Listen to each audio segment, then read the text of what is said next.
All right. I believe this means we are live. Ladies and gentlemen, boys and girls, tech fans of all shapes and sorts and sizes and persuasions, welcome to another episode of the Monday Morning Tech Chat Show on the SGGQA podcast channel. I'm Juan Carlos Bagnell, aka Some Gadget Guy, the SGG of this horribly named podcast series, but the QA is the important part, obviously stands for question and answer, and that could never be more important than it is on the last Monday of the month. Because that's our pajama podcast. I'm not holding to a tight structure. I never hold to a tight structure. Let's not pretend I'm good at the podcasting. But I'm not holding to doing the housekeeping and the news block and then the tech block and then maybe plugs and things like that. When we get to the last Monday of the month, I think we're all pretty whooped. And January has flown by. This has been so fast. We hit the ground running. Actually, I mean, like if you think about it, for tech that was really going to be focused on and sold in 2024, we hit the ground running in the beginning of December of 2023. And it's just been a wind sprint since then. So we've gone through CES, we've gone through multiple phone launches, we've gone through Apple finally giving us some more information about their mixed reality headset. There's been so much to jump into and cover, and I'm still fielding. Like, I've been having to turn companies down on products to review and to talk about and to test drive from my channel because there's literally too much to talk about.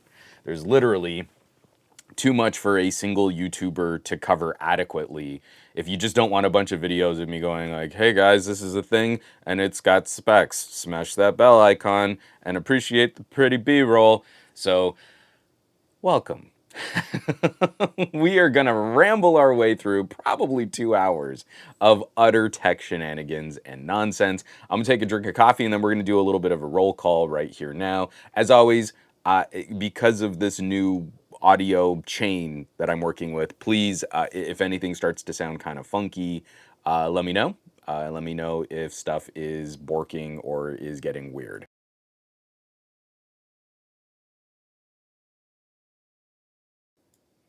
All right. Brian Glaze, A number one with the bullet. Just jumping in to say we in here. We got JGJ saying major story of 2024, January tech layoffs. It's absolutely something we should probably be talking about as the tech industry and the gaming industry is going a little crazy with appeasing the shareholders right now. We got Muppinish. I hope everyone can give Muppinish a little shout. Only plus with having COVID, being able to catch the SGG podcast live.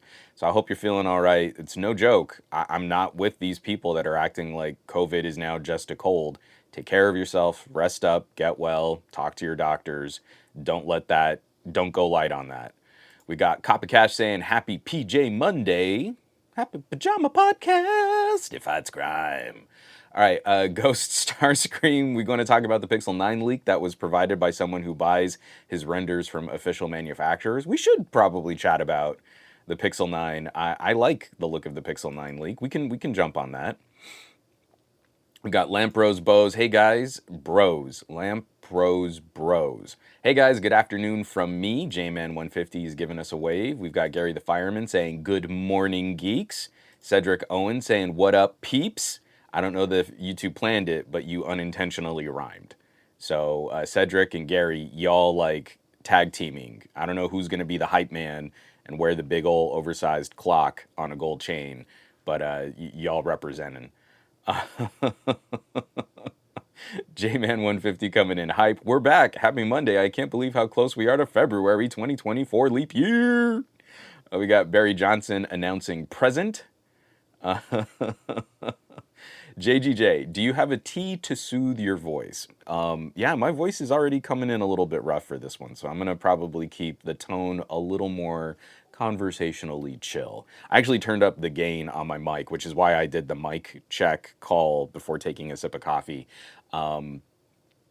If I'm trying to speak at a lower level, there are lots of things you can do to kind of ease the discomfort of a blown out voice, but there's nothing that can cure it. There's nothing that can like help you heal except taking time off and not talking. And we all know that that's impossible for me. I won't shut up. So my go-to, I mean, especially at night before bed, I try not to speak too much, and I think my wife appreciates that. But I will do like chamomile and honey. I know that's not, everybody has their like, oh, you use this throat coat or you use this lozenge. And yeah, I've found that a varying success, whatever kind of soothes you or comforts you or just kind of minimizes some of the pain of the inflammation, then that's about as good as you can do. We got Nick Gay saying, "Sup, people." T-Bub saying, "Morning one, glad to be back on a Monday." I'm glad to have y'all here back on a Monday. Nation is saying, "I'm here for the tech rambles. We gon' ramble some, son." I think we got Cedric. We got Bionic Scoop with the Lurk Squad. H2O Taku saying hello. I'm just Muppinish audio chain. So that's where the rattling is coming from.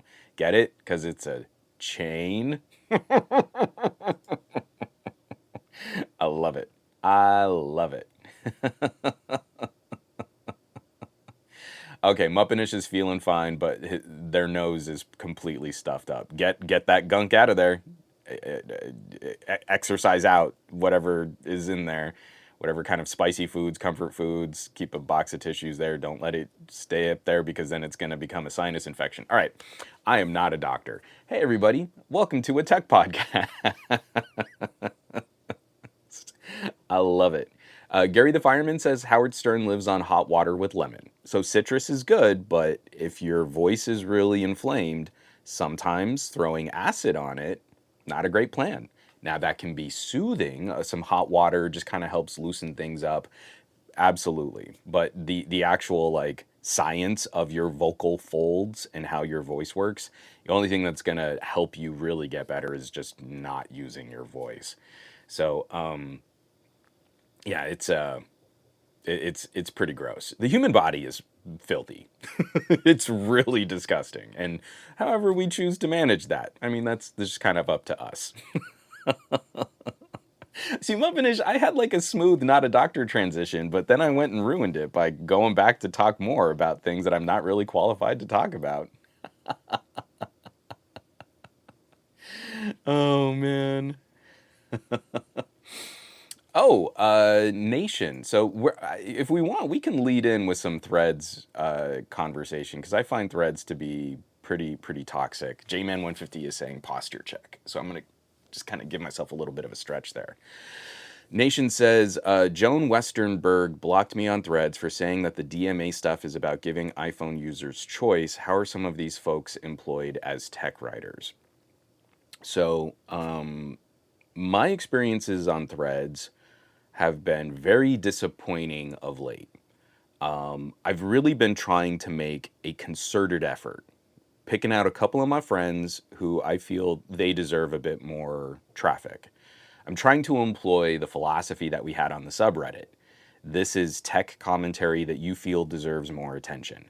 And I don't have a huge following on Threads, but according to Facebook, 2,200 people have automatically subscribed to my threads from following me on Instagram. Because that's really all it is they gamed their own photo sharing service to make people feel special so that you didn't have that awkward setup like you do on Mastodon. A lot of people will complain that Mastodon is too techy and confusing, but really the big problem is you sign up on Mastodon and you're starting from zero, eggshell. You are not popular and you actually have to interact with people and build up that social media cred again. So Threads comes around and the big hook is, well, if you sign in with your Instagram account, we're going to automatically help you follow people that you followed on Instagram. And then we're going to send you out to people who followed you on Instagram and you're already going to know that each other exist. We're already into the second stage of impoopification. The initial wave of Threads was wide open and lots of people were kind of playing around and you could see some really interesting conversations happening. And now when you go into Threads and you basically let the algorithm do its thing, You're already seeing that kind of vice grip. If something is divisive, if something is kind of hostile, if something is a debate, that kind of content is going to get nudged up the priority of your algorithmically sorted feed. So I will go through and I'll find guys. I mean, like Barry Johnson is in the chat right now, and he's been sharing other people's stuff. And so I'm sharing Barry sharing other people's stuff. I don't know how to tell an algorithm that, like, a couple people here really feel like this content deserves more attention, and we'll get like 5 likes. And then I'll go out and say something like, but iPhone, am I right, guys? Isn't Android better? Explodes. Tons of interactions, tons of comments, tons of likes, shares, quotes, everything. So we know that there's a ratcheting effect. And I believe the tail is now wagging the dog. A lot of people are going to come in and say, well, Juan, people like to get into these kinds of arguments. And I feel like they are also being trained by Facebook to look for whatever is the most divisive in any kind of conversation that's happening. So, Nation, I'm sorry that that happened to you, and I think I was also a part of the thread that you might be mentioning. Someone was complaining about Apple being forced to comply with these EU regulations and how this is going to open up so many potential security issues if iPhones can use other types of web browsers. And my contribution was pretty snarky. I made a joke saying, like, you care about iPhone security, but also Safari is the leakiest. It was something along those lines. So I wouldn't be surprised if I was muted or blocked by Joan also. But unfortunately, that's what we're being trained to do. We're being trained by these platforms that if you want attention and you want to upgrade your social credibility, be more attractive to advertisers, and get more reach for your articles and your videos, that you have to play Facebook's game. And Facebook's game is be toxic, be vile, be confrontational, and argue everything. And that's what's going to happen. So I posted a quip. I wanted to see, after everything that I've been doing with like guys like Barry, and I was reaching out to Scott and just saying, like, Scott Peachy, he really shares thoughtful stuff. He really cares about the sort of broad tech conversation, and I was kind of trying to give him a few extra plugs too. And I did another little quippy post about, oh, hey guys, the smartphone hasn't plateaued. Apple and Samsung have plateaued. And again, it didn't matter that I had been trying to participate and share and like and comment on all of this broad spectrum tech stuff. Hey guys, iPhone versus Samsung, am I right?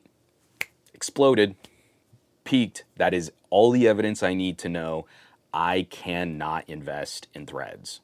That Threads is already on the path to becoming what we already hated about Twitter under Elon Musk. This is already the F bad for our mental health. So it's really time to kind of compartmentalize.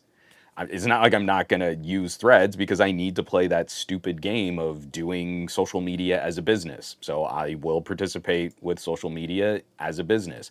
But if you would really like to get into thoughtful conversations with people who really care about this stuff, and we're talking the hardest core of hardcore nerds, you can't beat Mastadon. If you say you're into tech, and you really do have a passion and a fandom for technology and geeky stuff, and you can't figure out your way into setting up Mastodon and following a couple hashtags, you might not be into tech as much as you think you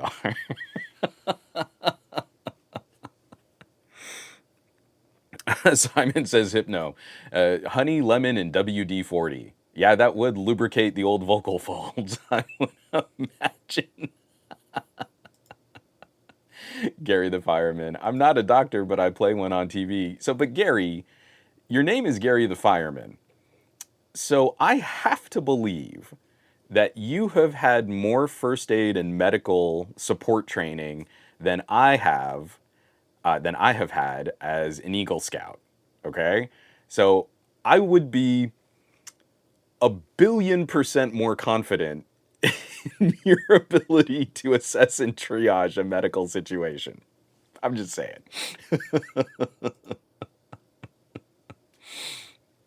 Brian Glaze is saying I still haven't gotten on Threads. JGJ, Threads is supposed to be Fediverse compatible. Nothing can go wrong there. LOL. That has been a huge debate on Mastodon because Federation has to work both ways. Threads can say, sure, we're opening this up and you can follow other people and other people can follow us. But each Mastodon instance is its own server with its own rules, and they can say, but we don't want Facebook in here. So I'll be really curious to see when Facebook really flips the switch on Threads for that kind of cross-platform compatibility, whether other instances are going to jump on. Because the thing about Facebook is they can always make you feel good about giving you a ton of followers. Their algorithm is really good at getting you a little attention, and then that kind of strokes your ego, and then you go chasing that, and it's kind of like a high. And then they turn it off because they want to monetize, or they're going to serve ads, or you know what?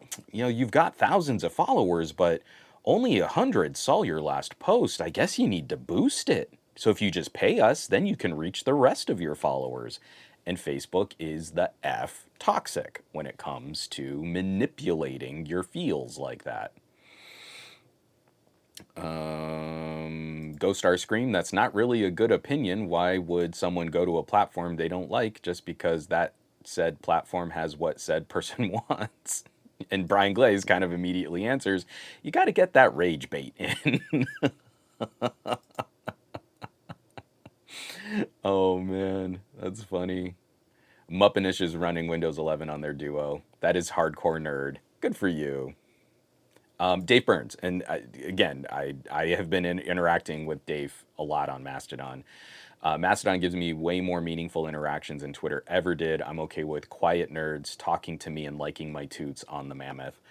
It is night and day different, and you don't get the sick visceral thrill of constantly fighting with people, but you also meet just a wider array of wacky nerds.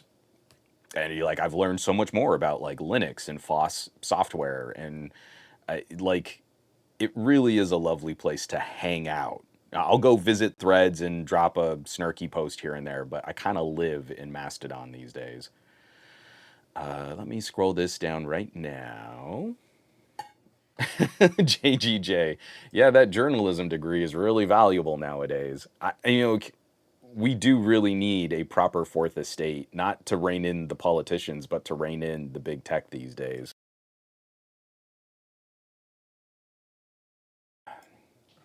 Fat Produce, Andrew, what's up? Greetings, Earthlings. Glad to see you in the chat, buddy. This is great. And Brian Glaze, absolutely true. Facebook is gaslighting king. It's next level gaslighting. It is intense. It is like doing gymnastics while camping. It's flipping intense. Yeah? Yeah, did I stick the landing on that? What's the Russian judge say? Did I get it? That joke. Because the original version of that joke is it's like participating in lovemaking while camping. It's effing intense. See? Yeah? Hey, nice one. So, speaking of dad jokes and being a dad, I do want to kind of tell a little bit of a story. I'm curious. We have an array of nerds. Ghost Starscream just giving me boo. So I heard the making love while camping joke first, and I repurposed it for it's like doing gymnastics while camping. So that's my addition. I feel I'm sure someone else has made that joke, but I came up with it independently to make it more PG than the PG-13 original version because you get one F-bomb in PG-13. So anyway, being a dad and loving the dad jokes and stuff, and I have a wide array of nerds in this chat. And I want to preface this first with the big old question, like, if you have kids, or like if you have nieces and nephews, or if you have younger family members, how do we start handling, especially on the younger side, how do we start handling those situations when a kid does something like they break an expensive gadget? So, for in my opinion, and we've been having this conversation a lot with Marie because Lex is young, but we're trying to slowly introduce her to tech. Like she started with her own MP3 player. She's been taking really good care of her nice fancy headphones. She has a smartwatch. But 2 nights ago, we don't do a ton of screen time, but at night we'll let her pick some TV shows or a movie or something like that. And before the movie was finished, Lex had kind of gotten up from the couch and had gone up to her room, which was a little odd because when this TV is on, Lex is like transfixed. She doesn't get a lot of TV time, so she gives it her total attention. And so we're starting to like, yeah, she's been up there for a while. I mean, she was probably just playing with something, or she wanted to, read a book or something. We don't know. And it's starting to get to time. It's starting to get time for her to get ready for bed. Lights out at 8 o'clock so that we can like sing bedtime songs and kind of snuggle for a little bit before she's really supposed to go off to sleep. And right before we're about to go up there to tell her that it's time for bed, she calls Marie into her room. She says, "Mommy, I need to talk to you." And I'm like, okay, this is now getting to be a little bit serious. And I didn't want to pressure, but I was in my office, which is next door to her room, and I'm just kind of like hearing parts of the exchange. And through bouts of kind of breathlessness and that, that sort of agonizing tone that a kid can get just when they're on the verge of just completely breaking down and sobbing, Lex is telling Marie that she was playing with Marie's aftershocks. And she was just fiddling around with them, and they're flexy and they're bendy, but she started bending the ear hooks, and she snapped the ear hook that goes over the right ear. And that basically just makes these e-waste. Like there's no way to fix that the way that the plastic is kind of molded around the cable that goes to this driver. And she is despondent. She is as close to inconsolable as I've ever seen an 8-year-old be. And she knows that these are mommy's headphones. These are mommy's favorite headphones to go and take for a run. There aren't a lot of headphones that mommy can use. Like we've talked to her about all of these things, and she kind of understands the sort of value, or at least the value that Marie has placed on these headphones. And we later sort of talking to her, we also see like she's written an apology note. She's taken like a couple dollars from her allowance, what little allowance that we give her, just to kind of help her save up and to buy toys and stuff, and she's put it in the apology note to help mommy buy new headphones. It was really intense. So like the most immediate reaction is like, we can absolutely afford to get Marie a new pair of aftershocks, but that's not what we wanted to spend money on. That's not the purchase we wanted to make right now. Marie just got a new phone. She's looking at fun cases, and there are things that she wants to kind of buy. It's not just, oh, well, we can totally replace these. So our initial reaction was probably not great as grown-ups. I bet Lex could have seen on our faces that we were disappointed. But seeing that she was miserable, I believe this is one of the first times as a parent. This is like one of the most smack you in the face. You hear that phrase like, I believe you have already punished yourself enough. Like, I need you to understand that we're upset. And mommy is really upset because these were her favorite workout headphones. She used these a lot. And they weren't ready to be retired, right? They still had a lot of life left in them. But also, put your money away. You've been saving up to buy your doll clothes. This isn't you replacing the gadget. And also, I kind of feel like you've been up here by yourself in your room so miserable about what's happened. There isn't any punishment I could give you that would better impart a lesson. I feel like you've already taught yourself the lesson. There have been other times, because she's a little kid and she's pretty clever, where, we say like, hey, we need to take this away from you because you're doing something dangerous. Well, okay, well, I was already done using it anyway. And you're like, well, now I need to punish you because the message apparently hasn't gotten through why this was bad. It's the attitude and the response, right? Like, well, you can't even punish me because I was already done. It was not one of those situations. It was so much the opposite that it kind of punched me in the nose. Like, I was not ready for my daughter to internalize and to have such a detailed understanding of how bad this was, and to have the bravery to broach the conversation with my wife before Marie found the broken headphones, knowing that this was bad, that she still went to my wife and said, I need to tell you something. And that kind of broke my heart, but also I don't know that I could have been more proud of her in that moment. So, what do you do? Because it's like, I feel like that's one of the situations where you kind of let it go. If she had smashed a phone and then been like, well, I guess you just need to buy me a new phone, well, there would have been hell to pay. Like, I would have gone fire and brimstone over that kind of irresponsibility. This one just hit on a whole other level because it was just a beautiful showcase of empathy. She knew how someone would feel about this one. So I mean, like, I don't want to take credit as a parent. Like, I'm not trying to pat myself on the back. I'm actually impressed, and I hope I contributed to some of that. But she's also just pretty cool kid. Let me kind of catch through some of these comments here because I find stuff like this is it's really murky gray area stuff. What do we do with kids and technology? And how do we introduce them to these concepts? And how do we teach them good, responsible interactions? And for me, I'm a hardware guy, so I tend to approach those conversations first with like, take care of this gadget and it will take care of you. And then you kind of expand on that golden rule idea with other people. Let me take a quick drink of coffee here and we can get into some of these comments.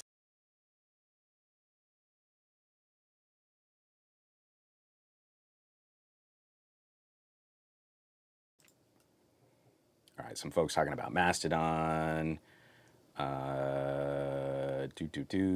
Jermaine jumped in the chat. So everyone was saying hey to Jermaine. Oh, Fat Produce. Lex is only allowed to use 80s wired Sony Walkman headphones from now on. I can't do that to my daughter. I love my daughter, and her ears are brand new, and I have taught her her entire life to protect her ears, and she's got incredible noise canceling kids headphones. So I'm not taking those away from her because I need that hearing health to remain. Brian Glaze, my 8-year-old, has had a very similar reaction to different things.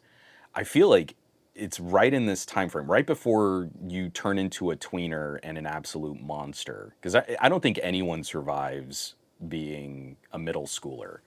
I think we all have miserable recollections of middle school, but it's like right now where she's still a sweet little kid, but her grasp of what's going on around her is expanding, and her power, her ability to contribute to situations around her is expanding. And it's like just trying to guide, and not like you have to do this, but it's like the consequences of your actions now are starting to mean something.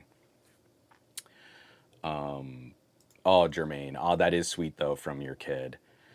It kind of broke my heart. Dave Burns wants just making us all cry right now. I'm not trying to do that. I'm really trying to just chat, podcast. Yeah, Brian Glaze is a parent. It's tough finding that balance. From Muppinish, we didn't have this conversation when we were younger. We didn't really break anything, and if something broke, we fixed it. I remember my dad broke my DS. We fixed it, but it was now, but it was now in black and white. I I kept drawing the parallel because Marie was like, I really didn't want to have to handle this right now. Marie is very change averse. She's not interested. I have a bucket. I have a literal bucket of like Bluetooth earbuds and headphones and stuff like that. And so Lex doesn't fully know, how all of this plays out. And I don't want her to feel like just because I broke something techie, dad probably has a replacement. I don't want her feeling entitled to that because this is my job. But I did have an older pair of, excuse me, of aftershocks. Actually, they're older now, but they're the slightly newer version of what Marie was using. So these are the aftershocks Trex. I have the Trex Air, so it minimizes the little headband. It's a little bit lighter. I really like using those just to kind of walk around the neighborhood, but Marie lives in bone conduction headphones to work out. And we really haven't found a better solution for her workouts, and that's more important. So I gave her my Trex Air. I have plenty of other earbuds and headphones and neck bands and things that I can use if I just want to take a walk around the block. So we had a solution like that. But it was really funny, again, as parents and trying to realize the sort of equity of a situation where I don't know if y'all remember, but it was almost 2 years ago, I want to say. We were letting Lex use an old Huawei tablet, and Marie had kept it just on her work desk and on top of a stack of papers, and it slid and she smashed the screen. Screen was just destroyed. And we had to sit down and talk to Lex and say, this wasn't your fault, and I know you were playing games on it, and we're so sorry that there's nothing I can do to recover what was in here. And we see this little, at the time I want to say she was 5, just about to turn 6, and we see her little face kind of, tense up, screw up, and then like we actually saw her like tamp down on the tantrum. And even though she was sad, she forgave my wife. So my wife is going into this one like she was fiddling with it, and I know she didn't break it intentionally. It was just like a fidgety toy thing for her to bend around and play with, but also like I did smash her tablet. Like, what do you do as a parent? Like, I can't come down on her because we need to illustrate the point that mistakes will happen and we just need to get ahead of the next mistake. But also, I'm real sad because I loved those headphones. Oh, Ghost Star Scream. I appreciate that. The kid got good parents. You won't see that with most kids nowadays.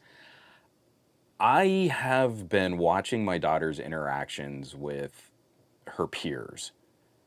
And I really hope that this is something of a trend because I know all of these kids are going to become monsters in middle school and junior high. But right now, I'm seeing a trend in empathy that I would not have expected in a time of the most divisive social media and the scariest news, and everything is a conflict and everything is a fight and a debate. And I'll watch them play, and a kid will get knocked over, and another kid will help them up, and the first kid will come back and apologize. And like this, these kids are really sweet. And I think they appreciate their time together as peers even more for the fact that they were just old enough to remember all that stuff being taken away from them a couple years ago. So I'm hoping, I watch those kinds of interactions, and it gives me a little hope that this isn't unique, that this is something that is broader, and that hopefully we can kind of foster some sense of it. It'll vanish when they turn 10. But if there's some little planted seed of a memory that like, hey, you feel better when you're nicer to people, maybe there's some hope for the future of our species. Just maybe. Dave Burns. Unfortunately, Lex will never have a career in finance or politics, and I'm fine with that. If anything, if she does have a career in politics, it'll be because she works for like a nonprofit, and she's like an advocate for like, like improving the social safety net or something like that. Yeah, JGJ. I was so impressed that she got ahead of the problem too. She knows what she did was wrong and how important that gadget was to her mother. Got a good set of guts for someone so young. I don't have anything to add to that. So let me. Oh, this is the other one that I wanted to cover. JGJ first. Does your daughter understand what your job is? And does she understand that does not mean you are a tech magician? she has been asking more just to kind of get a peek behind the scenes. And Marie and I have been having a lot of, we come from Hollywood. So we come from like casting and directing and working with actors and talent. And we both still have some toehold in that industry. But it's very concerning to us that we work in the industry that we do and that Lex has access to things that a lot of other kids probably wouldn't have had access to, not the least of which is just like at a moment's notice, we can call up any voice actor who's ever voiced a famous cartoon character and like chat with them. A lot of them are still our friends. So she's been starting to poke around a little bit more like, hey, Dad, why don't we take a selfie? And so I'm trying to teach her like photography. A selfie is a kind of portrait, and we want a portrait that helps us remember this moment here. And a selfie can be really important because then we can look back on that. And it's not just something that we upload for people to think we're cool. And so the day after, she wanted to see what was going on in my office, and we spent an hour talking about tripods. And so now she's walking around the house saying things like, so if you wanted to get this shot, would you throw down sticks? And you're like, yes, I would, kiddo. This is the difference between a ball head tripod and a fluid head. This is carbon fiber and this is aluminum. See how this one's heavier? So we've been trying to at least showcase like what Daddy does for a living looks really cool. Daddy works all the time. He doesn't have a set work week. And there are going to be times where I can't hang out and play on a Sunday because there's something that I really need to get done. So we're hoping that she appreciates that this whole idea of I will be an influencer when I grow up is fine if that's what she wants to do, but you have to know what that job really looks like. So I'm hoping the message gets through because I'd much rather her just be an engineer. She is so good at sort of digging into what the core problem of a situation might be. Just the natural kid curiosity. And if you can kind of foster that, she'd be tactically good at like figuring out what the problem is to then solve the problem. I would much rather her do that. And then from Brian Glaze, teaching consequences is difficult because you have to find the appropriate response so that they learn the lesson without going overboard. Appropriateness matters. I know Marie was upset. I know she was really sad about this one. But also, I think she likes the upgrade because she did get new headphones out of it. Oh, cake batter. Wow, that's tough. My youngest threw a doll at our TV and broke the screen. My wife and I waited 3 months before replacing the TV. My kids are hyper protective of the TV now. That's a tough one. We wall mount our TV, but every now and then Lex is playing or throwing things around the living room, and I'm pretty confident at some point that TV is going to take a hit. 3 months. That's a long one because also for us, like Marie and I use that TV too. Cop of Cash. There's still hope for this generation. I really think there's more hope for this generation. I remember thinking back to when I was a kid, kind of in grade school, and going through some of these issues too. Like, I don't remember ever having these conversations about feelings and empathy and like, yeah, there were always these programs like Character Counts, and this month we're going to talk about gratitude. And then you're like, yeah, whatever, and you just kind of get on with it. I'm seeing kids today actually employ that when they're interacting with each other. But Fat Produce is completely correct. Middle school is essentially the Hunger Games. No one gets out alive.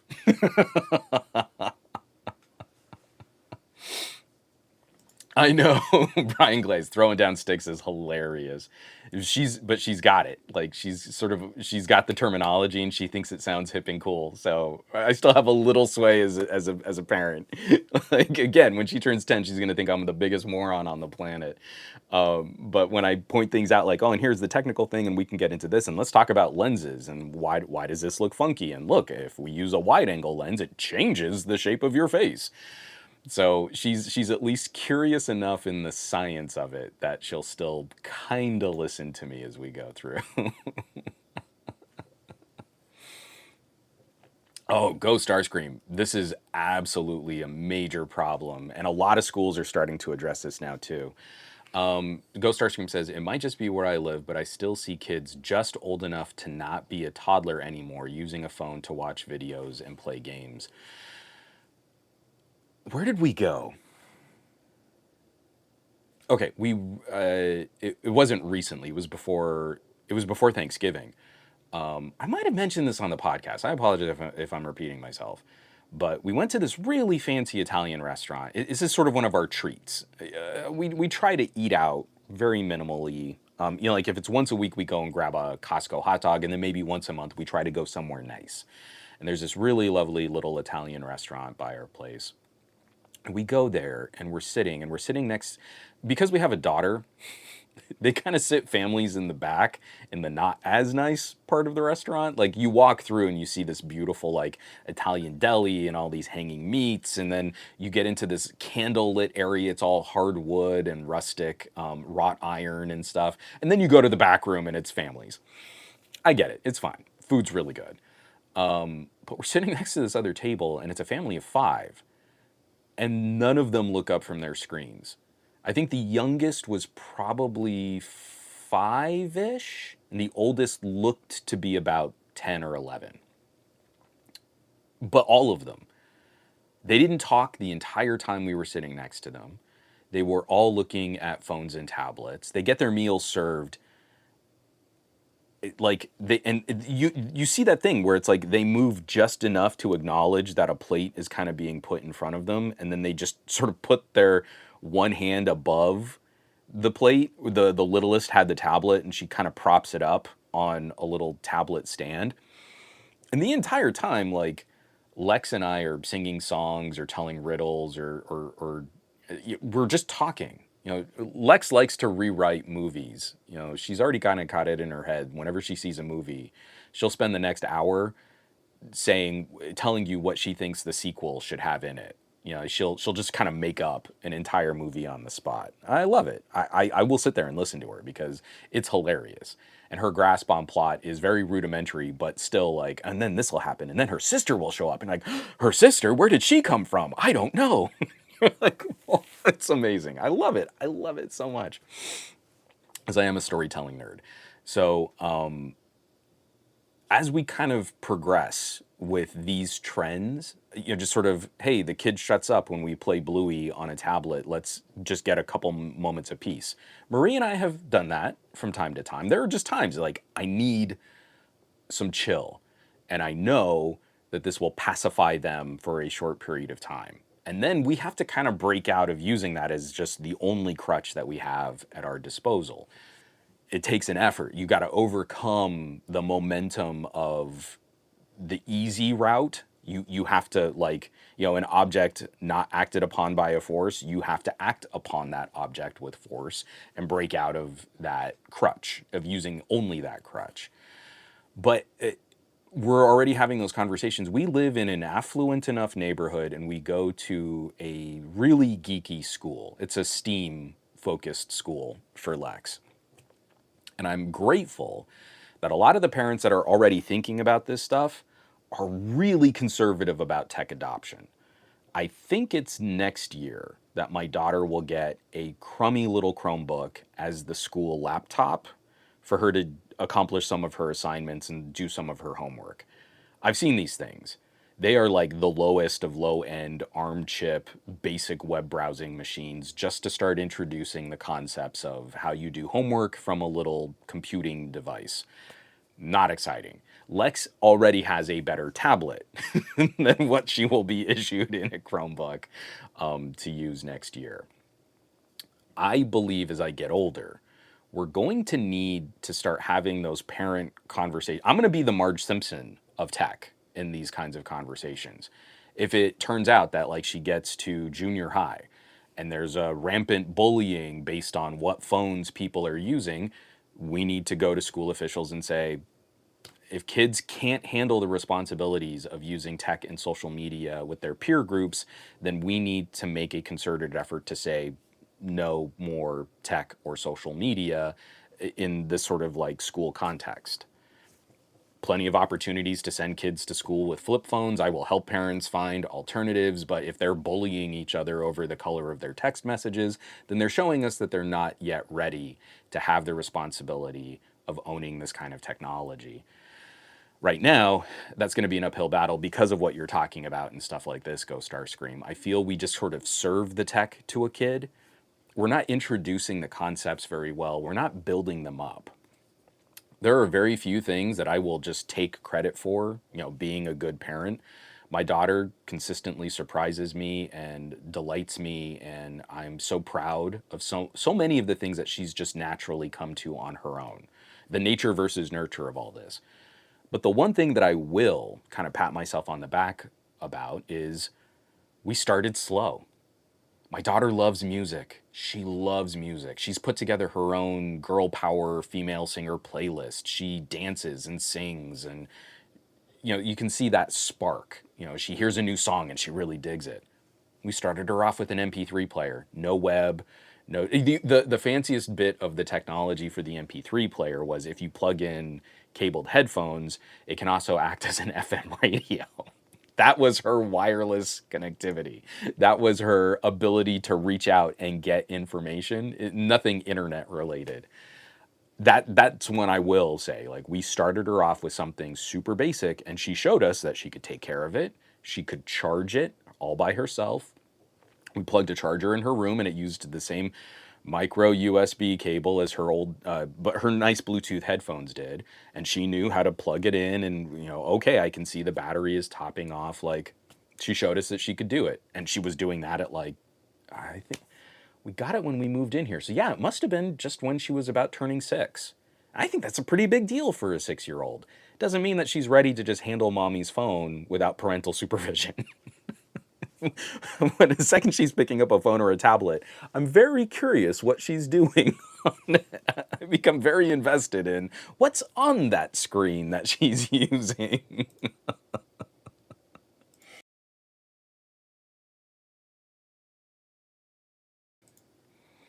Oh, JGJ. We haven't done that one yet. Did you have to deny a career day appearance, or is that something that didn't happen? Um, they don't do that at the school. But I am talking, so she has like her normal teachers, but then there's also a teacher that's just dedicated to these like STEAM tech and art projects. And so we're talking now about taking some of I've got 2 really old PCs, a mini PC and then like an old desktop.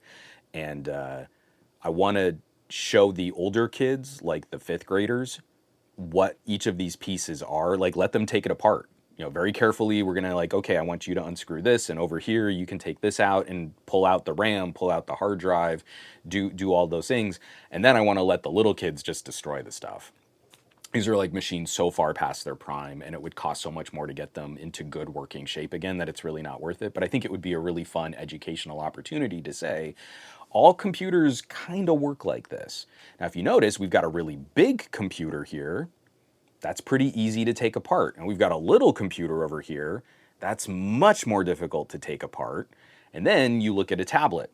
Tablet is a computer, and it's basically glued shut. So I want to just kind of plant that seed, see where it goes, and hopefully that's something that we can do with the STEAM class. But if it comes up, I'll be like, oh, I talk about tech on the internet. I'm going to try and keep it really simple. Oh, Nick, I can't even claim to being a good parent. If anything, it was just because I feel like I'm doing sort of what my parents did. Nick says, how did you become such a good teacher and parent? Did you use books? I come from a family of engineers, and I'm kind of trying to teach my daughter stuff the same way that my computer scientist mom and physicist dad did. And I get so much wrong.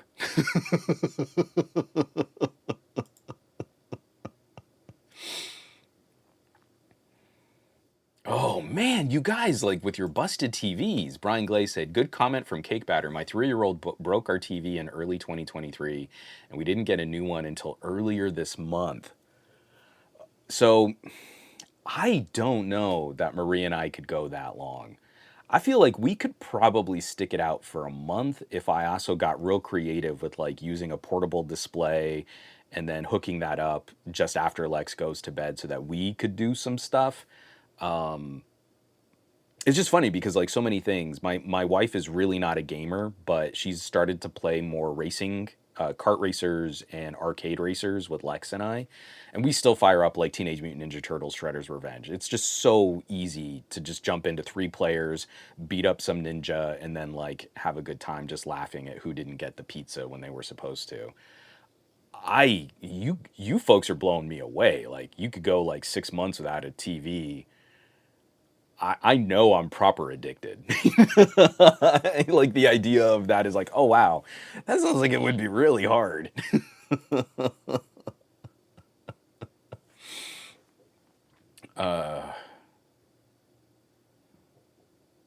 Yeesh, my cousin's kid a while ago ended coloring on their living room TV screen, and I think accidentally broke it as well. Because that's another thing too is I want to be I want to be careful with discipline, but I want kids to understand the impact they have.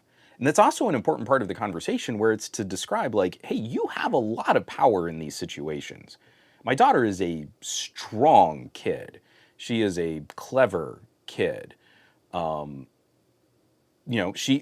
It's that joke that I made. You know how I used to wrap the podcast a long time ago? I would say things like, you have a superpower. You can make someone feel amazing about their phone, or you can make someone feel crummy about their phone. You know, everyone in this chat knows enough about technology that they could go to anyone, walk up to someone at a Starbucks, look at what tech they're using, and say, "Hey, you know those headphones? I heard really good things about that." And you could totally make someone's day, right? I'm standing in line next to someone at a Jersey Mike's, and he was like, "Yo, man, I like that hat." And I was wearing one of my Kangol flat caps. And I'm like, "Hey, thanks, that's cool. Oh, and dude, I love the case you have on your iPhone." It's like, "Hey, thanks, man." And we just had like a bro moment. And then I ordered my turkey sub, and that was it. Single serving friendship, right? We were done. But like, made my day, made his day, totally awesome, right? Love stuff like that. I want to be I want to be a good resource though. Like kid colors on a TV and then breaks the TV. Yeah, the kid needs to learn that their actions have consequences. But also, how crappy is it that our TVs are that fragile? When I was a little kid and my brother colored on the TV, it was a Sony Trinitron. I mean, there was no little kid action that was going to mess up that TV. I think my parents' reaction to my brother coloring on the TV was more the fear of, if my brother is coloring on the TV and somehow pulls the table, then a monster Sony Trinitron is going to land on him and crush him. And the TV would probably still have been fine, but our child would have perished because of the Sony Trinitron. So, like, I want her to know that her actions have consequences, but I also kind of want her to be a little on edge about how much money we put towards these things, how fragile they are, and why it probably doesn't need to be that way. A cheap MP3 player, I think we spent 25 bucks on Lex's MP3 player, has absolutely held up to over 2 years of little kid abuse. She charges it and she takes care of it and she puts it in a case, but like she's running around with this little plasticky MP3 player. It's a simpler gadget and it seems to survive better. And I want her to also kind of have an understanding of that too. I never want to dismiss like, you broke our TV, that was bad. But I also kind of want her to know, like, if a stuffed animal touches the TV because you're playing like jumping jacks with your stuffies, the TV should be able to survive that.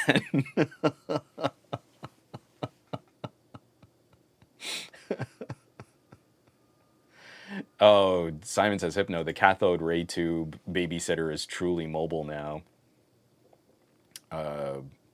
Yeah. I do feel for some families because I know this stuff is really hard and we're all going through some challenges, but I also feel sad because you miss out on so much. There are only a handful of years that my daughter is going to like me. And then she's going to go through her phase of independence and growing up. And I hope that we keep a solid and a good relationship through those years. It's always going to be tough. But like, you just look at a little kid and you're like, I only get a window with you. And eventually, even when you're a little kid and you still think I'm pretty neat, you're going to have so many more influences from teachers and TV and friends. And like, I only get a little bit of your time. You spend so much time with everybody else. Like, I kind of get resentful of things that take me away from my daughter these days because, like, I only have a little bit of time left with her doing this kind of stuff. So, yeah, it's pretty tough. I am way behind on this chat. And TK Bay coming in, some Marge Simpson guy. I just think they're neat. Muppinish. Juan, give her a Linux laptop. So here's what I'm going to do. She's going to get that Chromebook. I'm going to show her that it can run Ubuntu. I'm going to be that parent who's like, yeah, they locked down all the Chrome OS stuff, but if you want to use GIMP. So yeah. I'm sorry. There really is lovely conversation happening in here, and I spent a lot of time on this, kind of a lot longer on this than I kind of feel like I should have. I do want to get to this one, Muppinish. I had that kind of a bro moment on the flight home from north part of Sweden. An older dude was sitting next to me. We discussed all kinds of tech. He was using an iPhone, and we talked about my Sony and Sony Ericsson's as well. And again, that is the superpower we have. I'm not exaggerating. It means so much to someone when you kind of just point something out. And you're like, hey, that's pretty cool. We are so starved for those interactions these days. We have so little meeting place or opportunity that little gem, you totally made that person's week. I mean, that's literally what we can spread. And it's why I get so sad that, like, I am only rewarded for my participation on threads when I ruin someone's day. And I'm a snarky arse. I know that about me. I enjoy a little of the gamesmanship and the snark and kind of picking at what I know is probably a sensitive bit of someone's tech fandom. But as I get older, I really don't want to live there. I just want to visit there. Threads, to be successful on Threads, it seems like you kind of need to live there. So I kind of took over. Oh, Dave, that was the right comment just to keep me on this. One, how can you monetize the time you spend with your daughter? You can't forget to be productive with that time. Sigma male, grind set, brah. And again, like, I've been sharing a few more photos of Lex, but like I'm purposely trying to use test shots. Like, hey, if this is a camera and you've got a kid, they're running around, this is a good camera to take photos of kids in action. And I'm purposely trying to frame where her face is invisible. I still believe she needs to be the ultimate authority on how her likeness is used, and she is not old enough to contribute to that conversation yet. She's getting there. She's getting closer, but she's 8, and I still want to protect her from just how gross social media can be. But you'll see a few more photos of her like running, and it's kind of like a framed shot where she's running away from the camera, stuff like that. But like having a harder and harder time when I still encounter, because we have a few friends that really do every photo is like the precious memory, full family photo, and it's for the likes and it's for the gram, and I don't know. I just can't. So, switching gears a little bit here, JGJ was wanting to talk about something. JGJ posted something. I can't remember what you posted.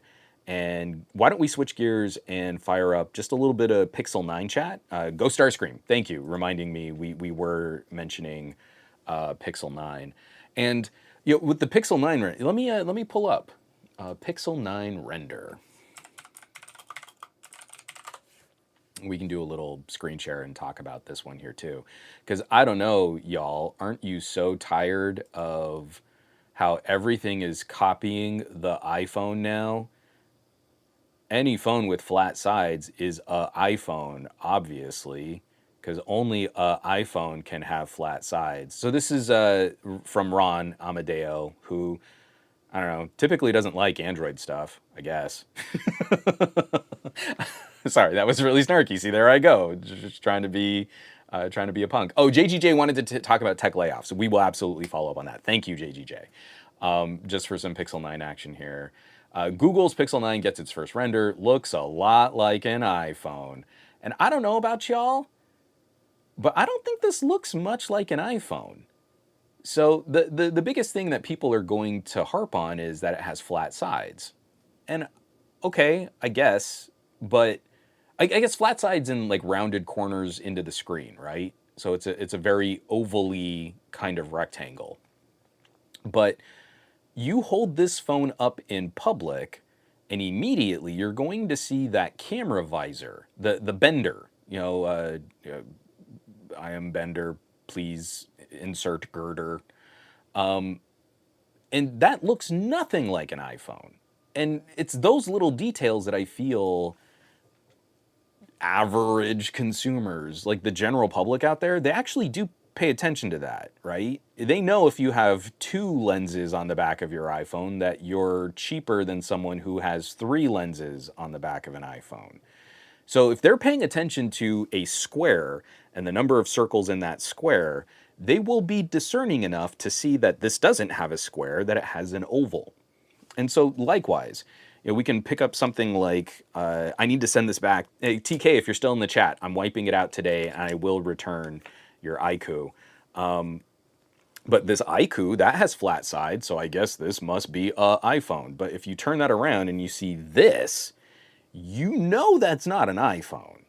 And I feel like tech journalists should be discerning enough in consumer behavior and understanding how people approach the psychology of owning these products that they would know, I ain't an iPhone, right? This whole thing about having flat sides, I guess, but we've had flat sides on phones before, and trends just change over time. iPhones had flat sides, then they started copying Android phones and had curved sides, and now they have flat sides again. Over on my shelf, I have an iPhone SE. Let me go get my iPhone SE. Let's talk about flat sides. So this is still my all-time favorite iPhone design. The iPhone 5, but for me, I think it kind of peaked with iPhone SE. So iPhone SE is a curved rectangle with really flat sides on it. And then Apple walked away from this. And then Apple went back to it. But in between Apple walking away from this and Apple going back to it, we also had phones like the Sony Xperia. So this is the Xperia 1 Mark II. And oh no, it's got really flat sides on a curved rectangle. This is copying the iPhone before the iPhone even did it. Why did Sony future copy the iPhone? What a ripoff, am I right? So this whole notion of one simple design aesthetic or one simple design accent means only that company can engage in that style of design is sort of the laziest tech commentary to kind of establish. I'm not impressed. Because also it's just like, phones are so much more interesting than just whether or not they've got flat sides. And there are practical reasons why you would want to adopt this structure. I love phones like my Xiaomi Ultras and my Vivo X100. I wish the Vivo X100 Pro had flat sides. When you're really getting into photography use, it's reassuring that you can hold onto the phone with a better grip. So yeah, it's funny stuff. All right, let me get into these comments here. Oh, I have a quick pause. Gabaletta subscribed with Prime, subscribed for 25 months. We went over a 2-year anniversary. Thank you so much for supporting production on this channel. You get a fanfare of glory, courtesy of one Mr. Barry Johnson, who hooked me up with a Stream Deck. I really hope that didn't blow out any headphone users' ears there. All right, let's see. DTNL. Pixel 9 and the not worth itness of a non-Sam Apple. We got some skulls coming in from Barry Johnson. From Nation. All in caps. I blame Carl Pei and nothing for starting the iPhoneification trend. I mean, that's been going on since before. If we're going to say, like, oh, this company is copying another company, I feel you can take it all the way back to HTC. HTC started us off with, like, aluminum unibodies, right? So since then, the unibody phase of phone design started at HTC. So anyone who came after HTC has basically just been copying HTC. And I mean, come on, look at the original iPhone, that big old ugly plastic lump on the back of the phone, and HTC was like, nah, we're not gonna play that. Our phone is beautiful. So really, I think that's where we need to, this article, like, oh, geez, the Pixel's copying. Well, the Pixel's copying a copy of a copy of a copy of an HTC. So everyone has basically just been copying HTC all this time.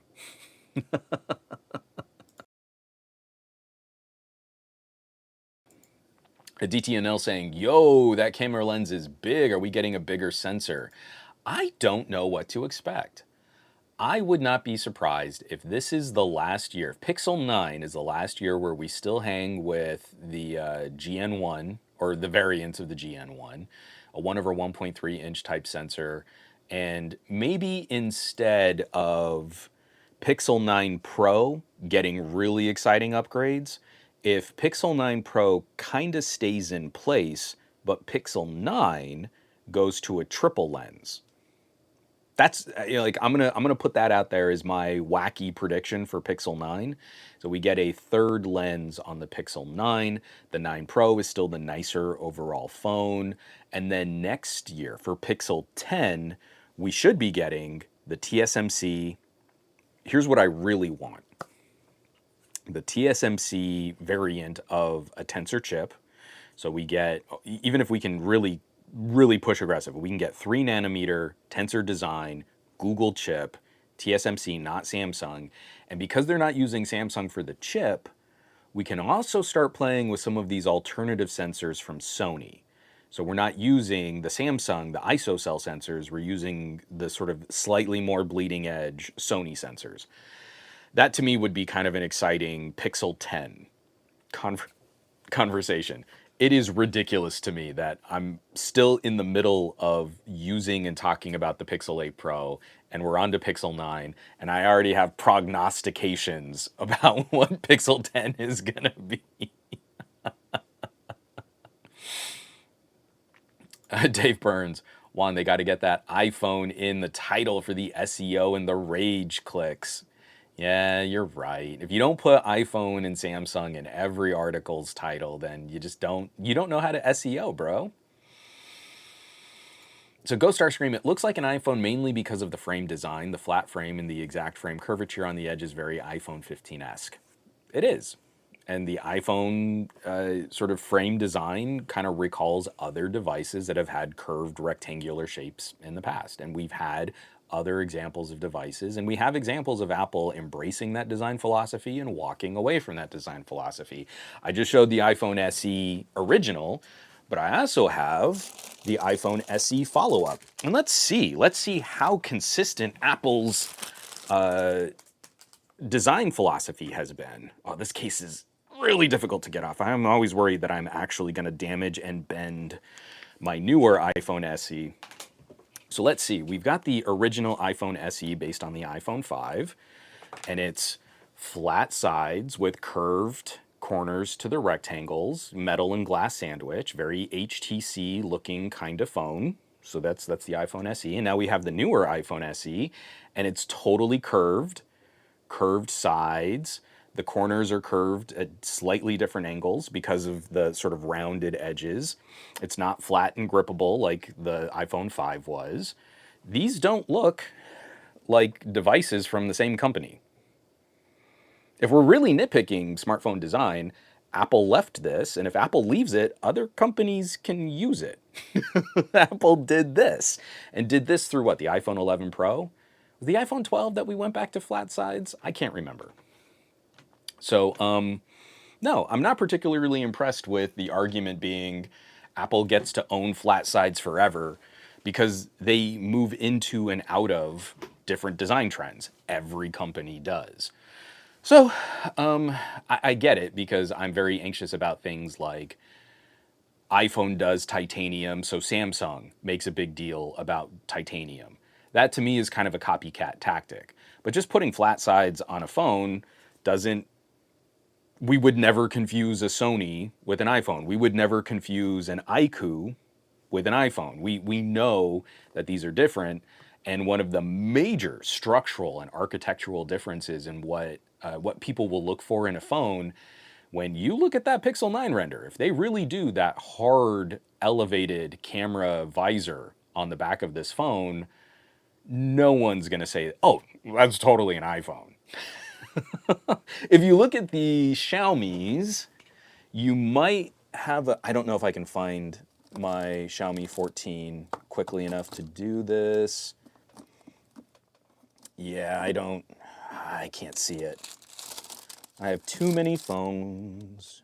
Too many phones. Is this it?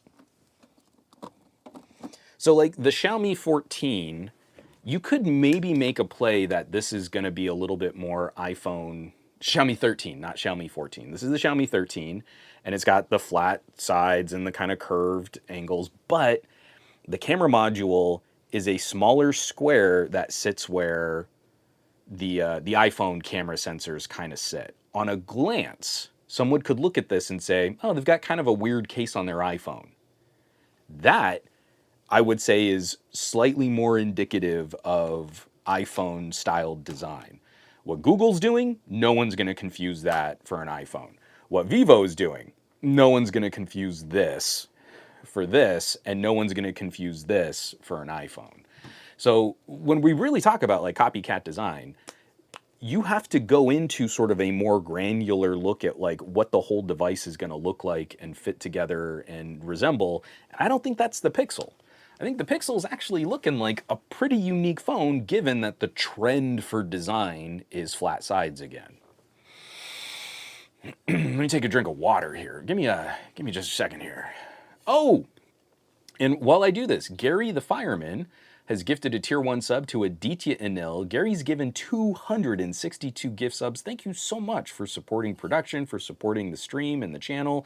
It really does mean a lot to me that you folks enjoy kind of hanging out for these inane, rambling sessions. I'm going to slurp water while we let the fanfare go.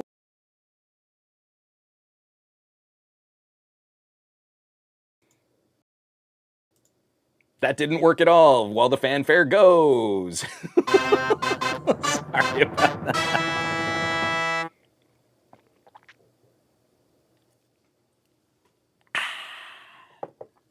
Sorry. Again, I'm still figuring out this audio chain. Apparently, I have routed this in a way where if I mute my mic, it also disables the fanfare. I didn't think that that's how that would work. Simon says, Hypno, Sony was pre-copying. See?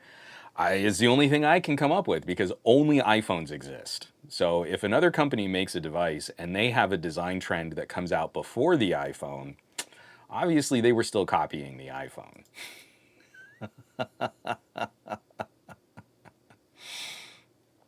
JFR, I still have the iPhone SE Gen 1. HTC One M7 had flat sides. That's just a fact. No cap. Barry Johnson, Sony did copy. They used the precogs. I have not watched that movie in so long. I bet you all of the futuristic technology in Minority Report is going to look so quaint by today's standards. Like it's like in Back to the Future 2. Oh, it's a baby's game. You have to use your hands. From John Gao, as an Xperia user, I'm a big fan of flat sides, but the super rounded screen corners don't look very good to me.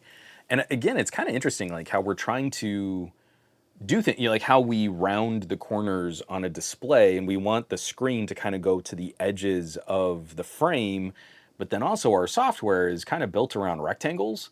And when you round out those corners, you have to build in additional dead space for things like UI elements to not get cut off. And I still feel like Sony's solution is the best. It's just a hard rectangle in that frame, and there's a forehead and chin bezel, because forehead and chin bezels are practical. You can do things with them. Kappa Cash, I prefer the wand doesn't have a soundboard effect.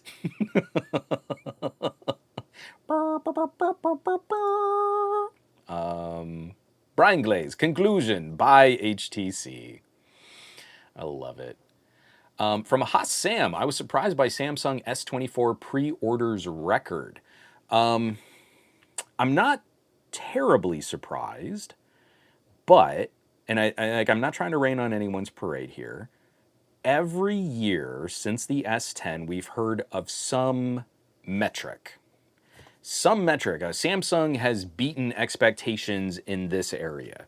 Samsung has set a new record for pre-orders in this window. And then we get to the end of the year, and Samsung doesn't meet their expectations. Last year was brutally bad, and the year before that wasn't great. We expect we're going to sell 300 million phones midway through the year. We're revising our estimate. We're going to sell 270 million phones, 10%. We're cutting 10%. Okay, that's still a ton of phones. Oh, we actually sold about 260 million phones. So we didn't even meet our revised estimate of how many phones we sold, and now Apple has beaten us in selling the most phones from a single manufacturer. I feel we always play this game of trying to pat Samsung on the back for limping into a market. The S24 is a very iterative line of phones. And I still haven't seen commentary from people who are in different markets who might be getting Exynos devices. I was in another tech thread on Threads, and a woman was saying, like, hey, I really wanted an S24, not an Ultra, and this screen tech is really washed out. Come to find, one of the other major differences between the S24 and the S24 Ultra is the S24 is using Gorilla Glass Victus, and the S24 Ultra is using the new Gorilla Glass Armor, like the less reflective, better light transmissive, that's not really a word, display. So we keep seeing this ratchet.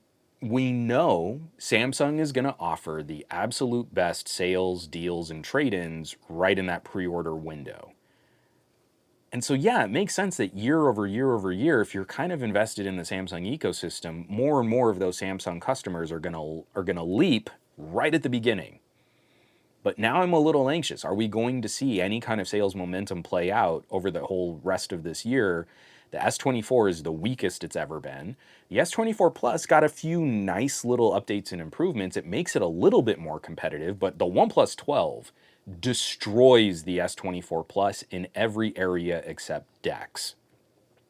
Other than that, it is solid wins across the board for OnePlus at $200 less. It's not, oh, if you compromise a whole bunch of things, you'll like that the OnePlus is cheaper. No.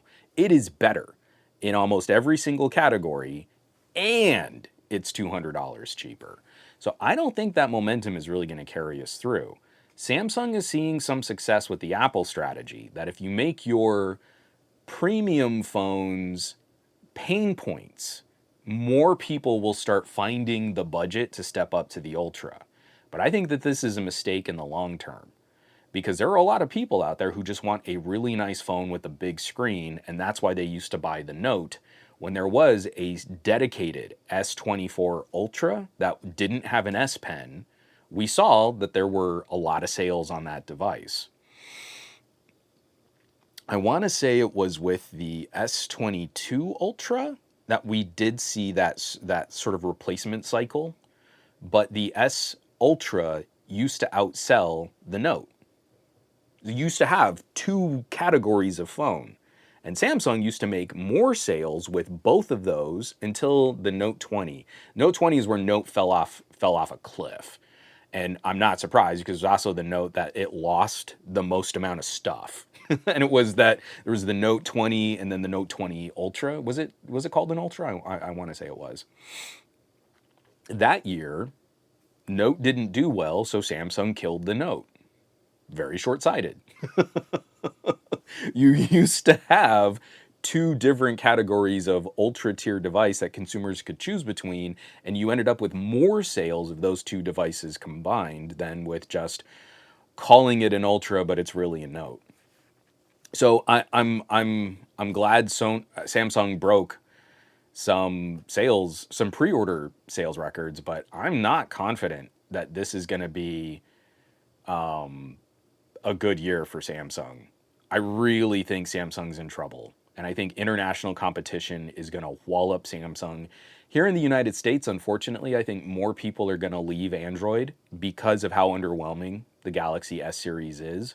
I don't think they're going to play around and like, well, maybe I'll take a Pixel for a test. Well, some people will, but I think overwhelmingly the trend will be, I keep hearing that Samsungs are the bestest, and I've already tried the bestest, so I guess it's time for me to try an iPhone. And then we'll never get those consumers back here in North America. It's a one-way trip until we see some kind of market pressure on Apple to kind of change up their business strategy. So it's pretty tough. Let me take another drink of water here because I'm starting to get kind of gross.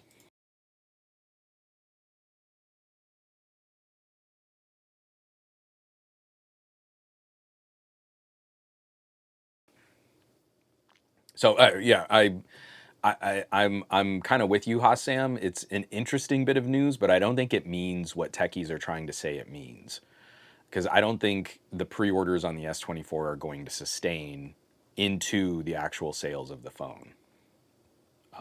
We've got a lot more commentary here, just people talking about design changes and whether or not Apple sets the design conversation, and to a point, yeah, that's true. But we seem to forget that other companies have stuck it out and been in that space when Apple revisits a design element. It's not as simple as Apple did this, now everyone did, when you can point to a Sony and say, nah, Sony was already kind of doing this. Like, how many times I've been pointing out, I like a phone despite the fact that it has a curved screen and I prefer flat screens. Stuff like that, that stuck around. Dave Burns. Oh, stop it, Dave. I didn't know that the S24 had launched.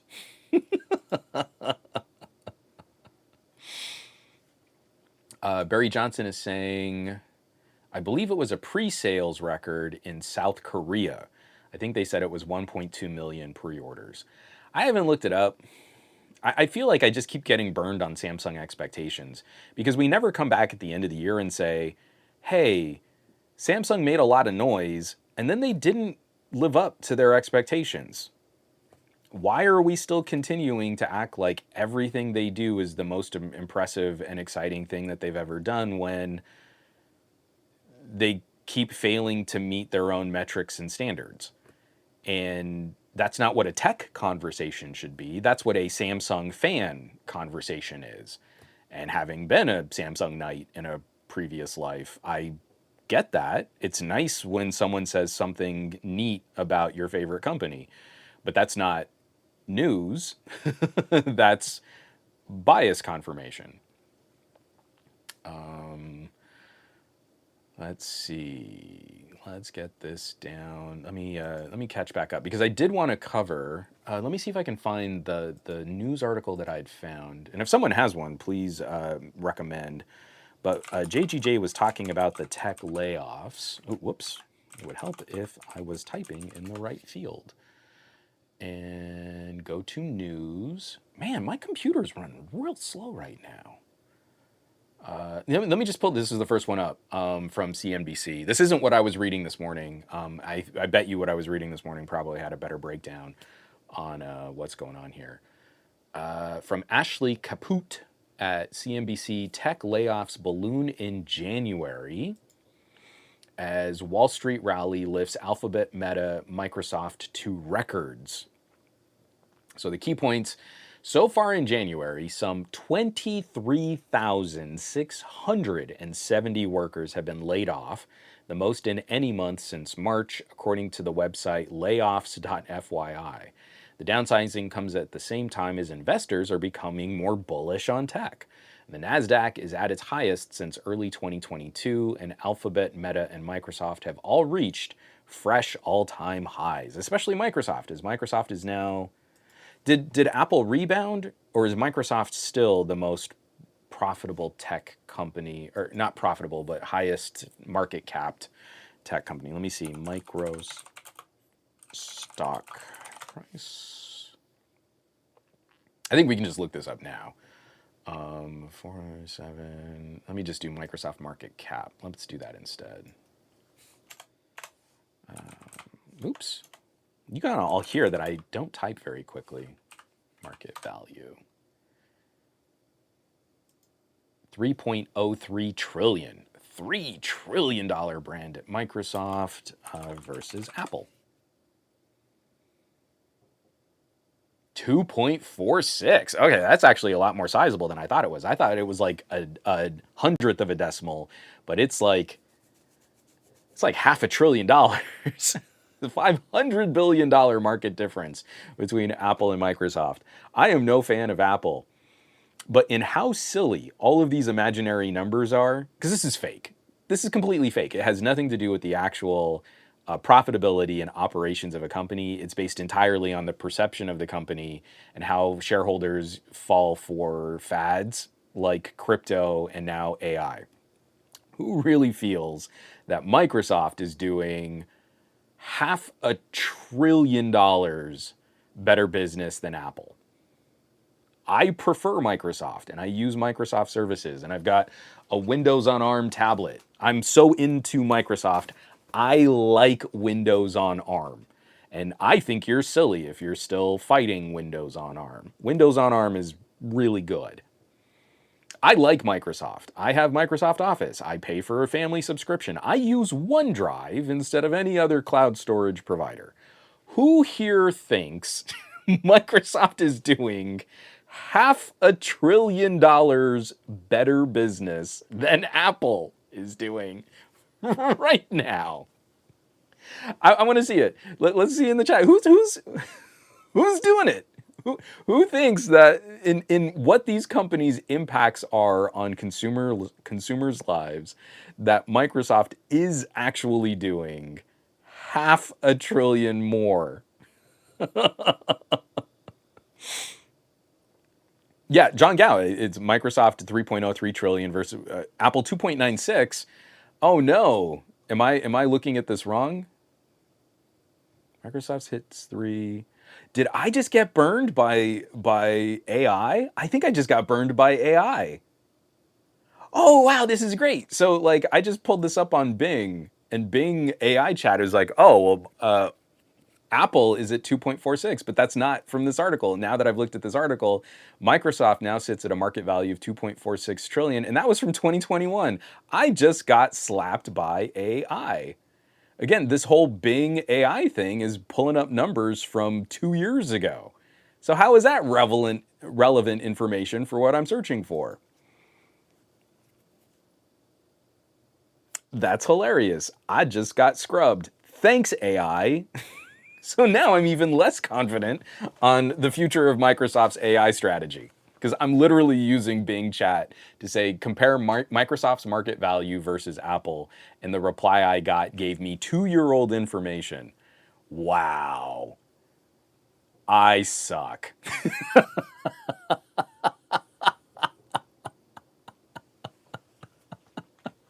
So hold on, let me actually look at Apple's market value, because I think John is probably right. I think it's more like 2.9, but that would still be, again, $100 million is now such silly rounding decimal points of $100 billion. Apple market, help if I could spell market value. 2.96. Okay, so it's 303 to 2.96. So it's not even a full $100 billion difference in that stock evaluation. That seems more credible, especially in light of Activision announcing a whole series of layoffs. Microsoft has also doubled down on letting go of different projects heads, and that seems to make investors happy. They're hearing AI, AI, AI, and we're getting rid of people. And shareholders are ghouls who seem to value when humans lose their jobs and are more vulnerable, and that makes them happy that the stock price will now go up a point of a percentage. So yeah, that sounds more reasonable to me. Is that a 0.07, 0.06, 0.07 difference in trillions of dollars? So was it 0.07? So like $70 billion market value difference between the two of them. Apple can make that up in a fiscal quarter. They'll announce a quarterly of like $40 billion, and then I'll be like, okay, yeah, Apple still makes a lot of money. But yeah, I'm really amused using Bing Chat to look up these differences. I got completely wrecked and jumped in on it and believed it. And if anyone now needs good evidence of AI not contributing to relevant search, you've got this podcast clip ready to go.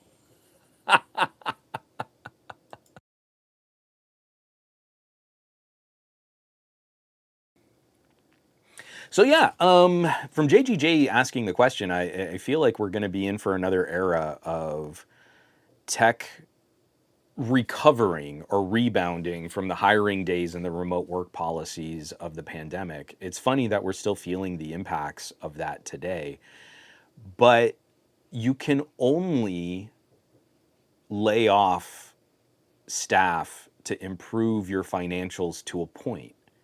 And after that point, you then need to go on yet another hiring binge.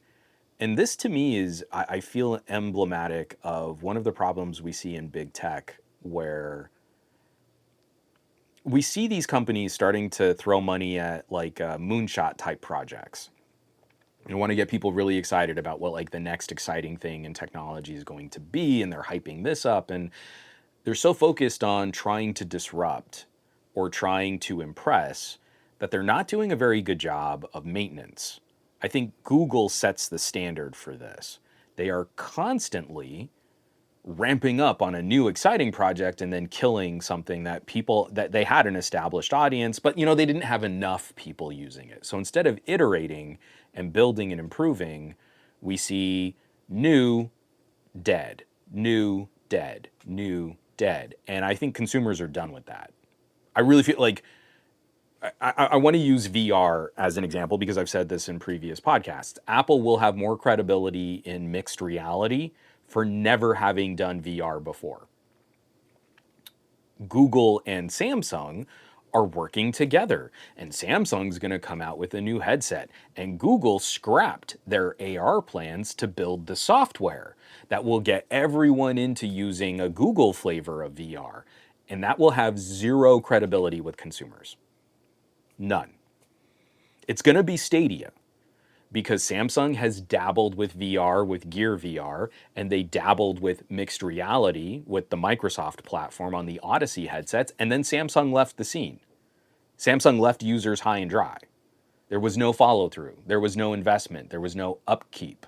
You bought a Gear VR headset and it lasted for a couple years and then nothing. Your investment in time, in money, in education vanished.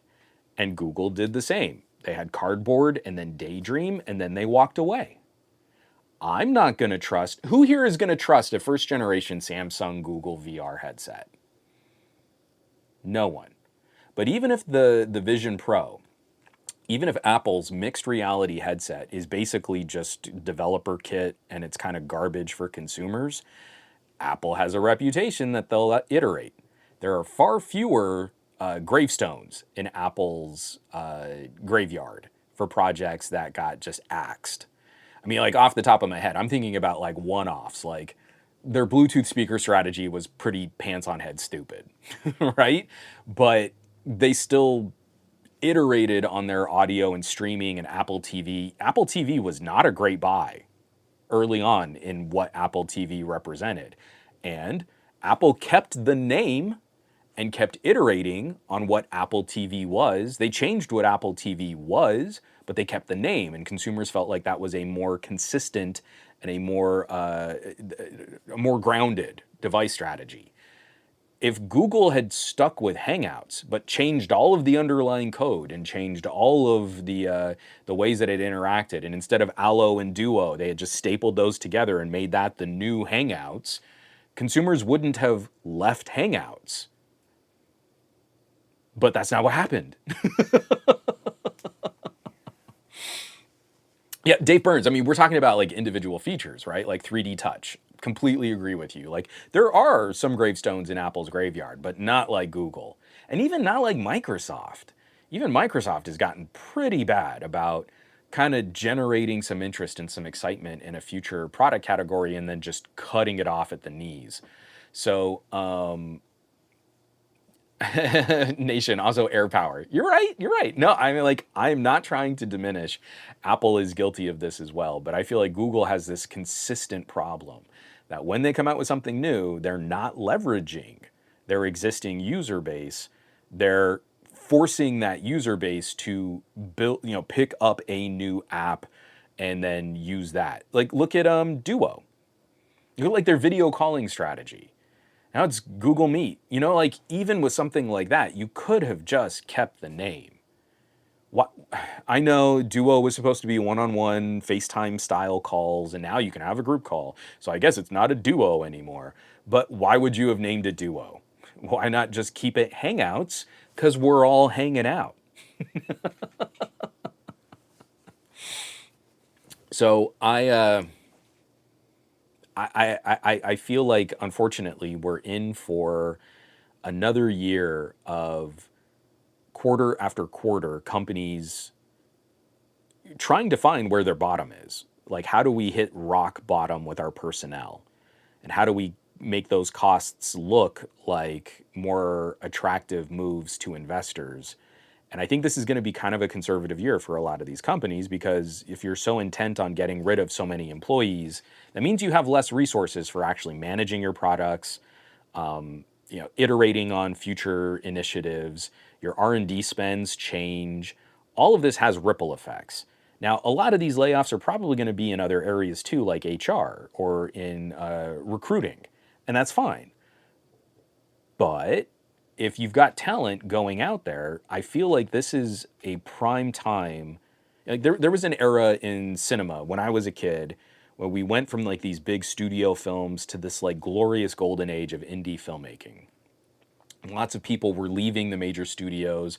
Directors and producers were looking at like ultra low budget filmmaking, and we got like this exciting era, sort of into the late 90s of filmmaking that changed our perception on, profits. Like the business of it, not just the content. The content was amazing and it was disruptive, and we saw all these incredible like low budget efforts. And I kind of feel like we're heading into another era of that across the board. I feel we look at the top heaviness of an outlet like Disney, and they own these massive, huge conglomerates and all of these big IPs, and then like a little indie film can just sneak in and completely shock audiences. Yeah, you're going to have like your Top Gun Mavericks. You're going to have your boomer appeasement films that get people excited about going to the movies. And I don't want to take anything away from Top Gun Maverick, because it was an achievement in filmmaking. But let's not act like that was such an important movie in terms of story and message. And it was an incredibly big budget to arrive at one of the most successful movies of all time. You've got James Cameron continuing on the Avatar train. Incredibly profitable films, but also some of the most expensive films ever made. And then you have like a whole underground scene of like ultra low budget horror that's doing interesting and disruptive things and kind of finding that next conversation in filmmaking. I'm really hoping that when we look at game studios paring down thousands of employees, and we look at big tech letting thousands of employees go, and we're already ahead of layoffs in 2023, to this time, the end of January, we're already eclipsing the number of layoffs we saw in 2023. I hope that this means we're in for a turn of indie projects, development, software, and hardware. If someone's getting bumped from Microsoft and they've got expertise and they're an expert in their field and they can go and make some other play, maybe this is where we see indie software kind of take a rise, indie services. And not just with the, I'm speaking really hopefully and really aspirationally. I don't know that this is going to happen. I really hope it does. Everything is stacked against this actually manifesting, but I'm trying to like put it out into the cosmos that it becomes the trend I would want to see. But this might become where we see a part of this market get disrupted. Someone comes in with a small little project and they're not doing it just to get bought out by Facebook. They're not making a cool new little widget just to get bought out by Microsoft. And they make something that's really fun to use on our phones, and it's something that Apple can't just copy and put into the iPhone. So Apple likes to do that a lot too, or just buy up their competition also. So that to me is the hope. It's a big hope. It's a big if. But JGJ, when I see like that trend play out, and we see how many people are really anxious, like some close friends of ours that have, on both sides, have gone through getting laid off, and it's devastating to their families. And then people who keep their jobs, they survived that round of cullings, they're not relieved. Oh, I still have a job. That's great. I'm going to come to work and I'm going to really show them that I can do this job. No. Oh no. You dump a whole round of layoffs on a company, those employees are emotionally exhausted for weeks. It's like this new employment PTSD. I'm not trying to make light of people who have suffered traumatic events and suffer from post-traumatic stress disorder. I'm trying to help bridge that conversation that even if you survive a layoff, not all of your friends did, not all of your coworkers did. Your workload is probably going to increase. Shareholder value went up. Executives are going to pat themselves on the back and make higher bonuses. But the people who actually do the work, they're not happy. They've gone through something kind of traumatic. We see that play out. You know, they don't really announce the layoffs to the employees until they've got all their ducks in a row. But the news is out, so all of those employees are just waiting for the guillotine to drop. They're waiting for the hammer to fall. Am I the one that's going to get cut? You can't tell me that's a healthy place to be. That is an exhausting and terrible place to be. And we see some of the reaction to that, even from people who keep their jobs, that does kind of resemble a flavor of PTSD. Depression, emotionally exhausted, underperforming, overworked, underpaid. But you know what? Shareholder value went up 1/10. All worth it. Isn't it all worth it? We're in the best economy ever. The economy has never been healthier or more robust. People can't buy houses. Inflation has gone completely out of control. Prices at grocery stores haven't really leveled off. Everything's more expensive. People are making less money. Buying power has dropped. And now thousands and thousands of people in the industry that's supposed to be the healthiest for a 21st century economy are losing their jobs. But you know what? For a brief period of time there, shareholder value was up 2/10. And you know, that's just glorious. All those people who own that stock, boy howdy, their stocks were worth a little bit more that day.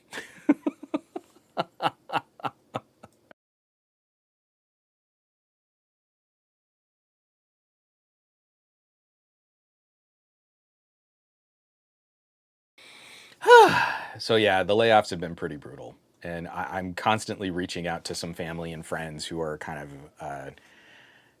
of affected by all that. Dave Burns, housing crisis 2, techno boogaloo. Oh, man, we were so upset when we bought in at the interest rate that we did. You know, our little condo townhouse here was sort of the best case scenario with our current buying power. We couldn't get like a home. So we're in this cute little condo. And now I look at some of my friends that are trying to get into the market, and I'm so happy we locked in the interest rate we did, because I'm just shocked at how brutal this market has gotten. And I don't understand how anyone could get in now without, you know, an order of magnitude more money than what Marie and I earn combined together now. What Goat is saying, rent is absurd, but I'm happy those people can afford their vacation homes. And it's just a constant kind of ire. It's like this little pebble in your shoe that you can't let go of, and that it's always like, even Marie was saying, like, we all know that these like corporate overlords sort of rule our destiny. But it's on days like Facebook laying off 1,000 people that it just punches you in the face. Like, you can't just circumvent that. You can't just sidestep it and just get on with your day. It's like, it's never been more palpable. It's never been more apparent. We haven't felt it as much as we do right now. And I don't know. I'm hoping that that leads to something actually disruptive in this space. That's what I'm hoping. We'll see. Colonel Corn Pop. This is a joke. It comes up often, and it's terrible because it's so dystopian. What was it? A New Yorker cartoon? I can see the comic in my head of like a guy in a tattered business suit sitting in front of a little campfire talking to younger people all dressed in rags. Yeah, we destroyed the environment and created a total ecological collapse, but for a moment in time, we created a lot of value for shareholders. I love it. Oh, that's great. Muppinish is saying the Windows on Duo just announced that they're going to have a one command installer for the whole thing next week. You should try it soon at Some Gadget Guy. I am anxious about messing with my Duos. I haven't jumped on the Windows. You can do a Windows on ARM build for the Duos, but if it's a simple installer, I might give it a shot. I just want to know that I've got an easy way to flash it back, because my Duos are going to be museum pieces. I'm really enjoying my time with the OnePlus Open, and I've got, it's just out of reach. It's right over here. You know what? I went to the bookshelf to go get the iPhones. I can move my chair just to pick up my Pixel Fold. I've actually been spending a lot of time with the Pixel Fold. I need to charge it. I'm going to plug it in right now. I've actually been spending a lot of time with the Pixel Fold lately just because I kind of like it a little better for streaming. When I'm watching a movie and I'm cooking in the kitchen, I think the Pixel Fold is a little bit better for media consumption than the OnePlus Open. But the second I need a better computer, I'm reaching for the Open. Is just noticeably more powerful and power efficient than my Pixel Fold. But now that I've got a OnePlus foldable and a Google foldable, I suppose I can take one of my Duos. Man, my brain is Swiss cheese. I can take one of my Duos and try doing Windows on ARM, because I really do like Windows on ARM. I think I kind of want to do it to the Duo 2 if they've got a good installer for that. The slightly more powerful of the two Duos, and I really want to leave my Duo 1 as the museum piece, because it's still the cute little composition notebook skin that I've got on it, and the little pen that's sort of stuck to the outside. And I want to leave this as like the museum piece. This is the stock. This is what the Duo was. So maybe my Duo 2 can be a Windows on ARM experiment.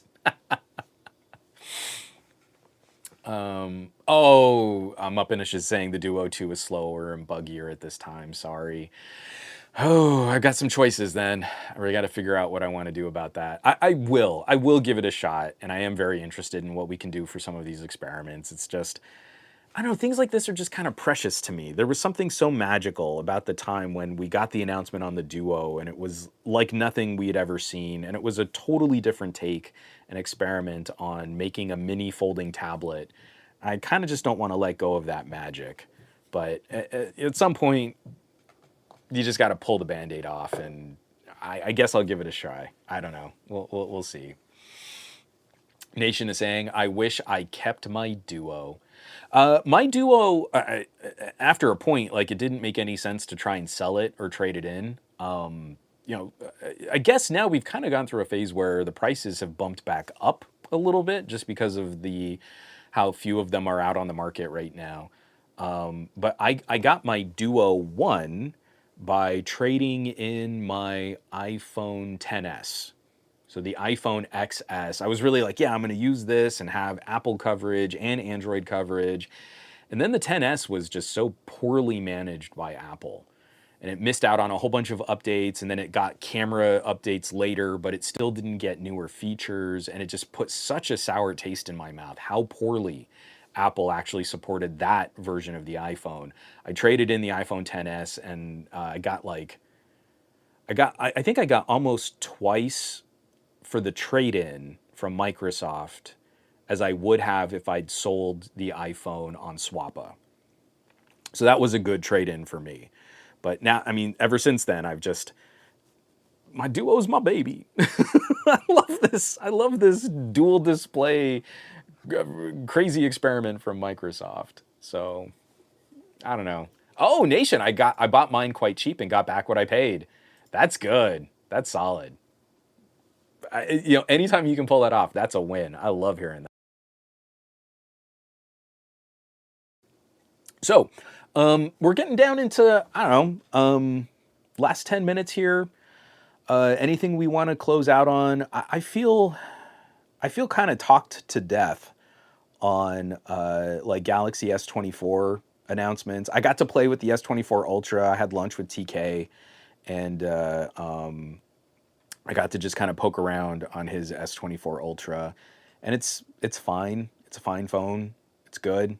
It's going to be the sort of top pick if you're looking at a phone to be a computer and you want a feature like DeX. I kind of feel the same saying that as I did with the S23 Ultra last year. It's just not doing anything to kind of light me up on Samsung being called a market leader, because it feels like such a catch up to other phones in things like camera performance, and it doesn't seem like it's really pushing the boundaries on anything unique to Samsung. So I'm kind of there. Mr. Pass 101, is anyone else having issues with the OnePlus Open cutting video and music when going between apps? Like I'll be watching YouTube, and when I switch to another app, the sound will go out. I have not had any issues like that, but my usage is also kind of weird. So I genuinely prefer watching YouTube in a browser because I can tell Firefox to keep streaming keep streaming the audio, even if the screen is off. And I don't feel I should have to pay YouTube just to get screen off playback. I'm doing them a favor by using less bandwidth. So I feel they should give that to me for free. But like I use a lot of other video streaming services, and I'll use services like Plex. And Plex is on my NOS. All the movies are on my NOS. And even then, Plex seems to be keeping stuff going, even when I'm pretty heavy multitasking on my Open. So I'm not sure what might be causing like audio cutouts or other issues. I will say that Qobuz often has audio cutouts, but that's just because the Qobuz app is kind of garbage. So if you're doing anything else, Qobuz will often stutter or skip in the background as you're doing other things. Like if I just have Qobuz on my phone and I'm walking around the neighborhood, it's usually fine. But if I have Qobuz on, I'm listening to music, and then I'm like pulling up a spreadsheet and then also checking my email, Qobuz will stutter a lot. And I pretty much blame Qobuz on that. Let's see. Oh, Simon Says Hypno's going off to a psychology lecture. Hey, have a good lecture. Psychology's fun. Go tinker with your brain. It's cool. Let's see. Barry Johnson won, but what about the S24 Ultra SEO? Well, I've already missed it. Yeah, the peak for Samsung as a trending topic was the day of Unpacked. Every day since. Let's check it out. Let's go to Google Analytics. I bet you there's a little bit of a bump just because people have been getting their pre-orders now. Analytics. And we'll do a really broad search. We'll just do Galaxy S24. Let's see what the trend is. It'd be nice to see if we got a second peak, because I feel like if we get a second peak, then that means there is actually some traffic or some interest. Man, yeah, my browser's just going really crazy. That's not what I wanted. Oh, is it Google Trends? Is that what I want?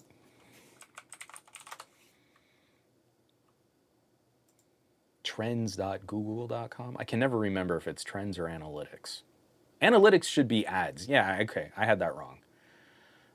Let's do a search for Galaxy S24. Oh, so annoying. Enter a keyword to see how it's doing. Super Bowl teams. Super Bowl. Super Bowl LVII. I want Galaxy S24.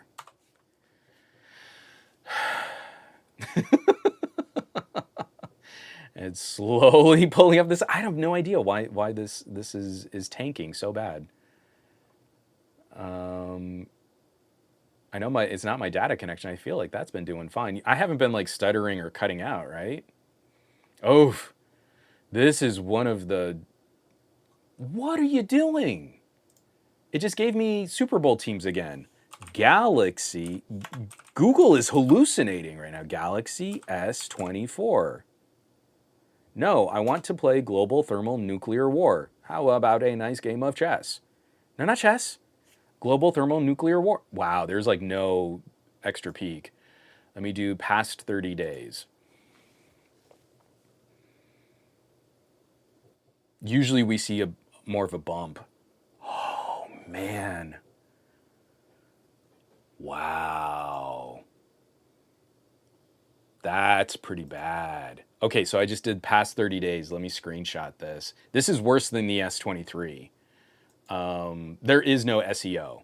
So here we get to Unpacked, January 17th into January 18th. That's our peak. So Google is rating that at like 100, the peak interest over the last 30 days.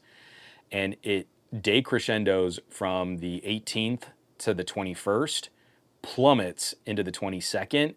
And our big lift now on the 24th, as we're starting to see a few people getting their pre-orders, is nowhere near the 21st. So after it had already fallen off a cliff, our search interest is almost half what it was 3 days ago, and it's already on a downswing again, according to Google Trends and Google Analytics. That's horrible. People who were just starting to get their S24 Ultras now are basically they're already done with the conversation. That is completely incorrect. This is exactly when we should be seeing people who really spent their money on the phone getting to contribute to the conversation. It's all ratcheted. So again, like when Hot Sam was saying like, hey, it's really cool that, they set pre-order sales records, because I feel like people are ordering sooner and sooner and sooner if they're really trying to cash in on those trade-in deals, and then there isn't any momentum to traffic, to search, to videos, to commentary, or to sales after that peak window. Until Samsung has like another sale and they can kind of get a few more people maybe into the holidays buying Galaxy phones, like it's already kind of a done topic. It's already kind of dead.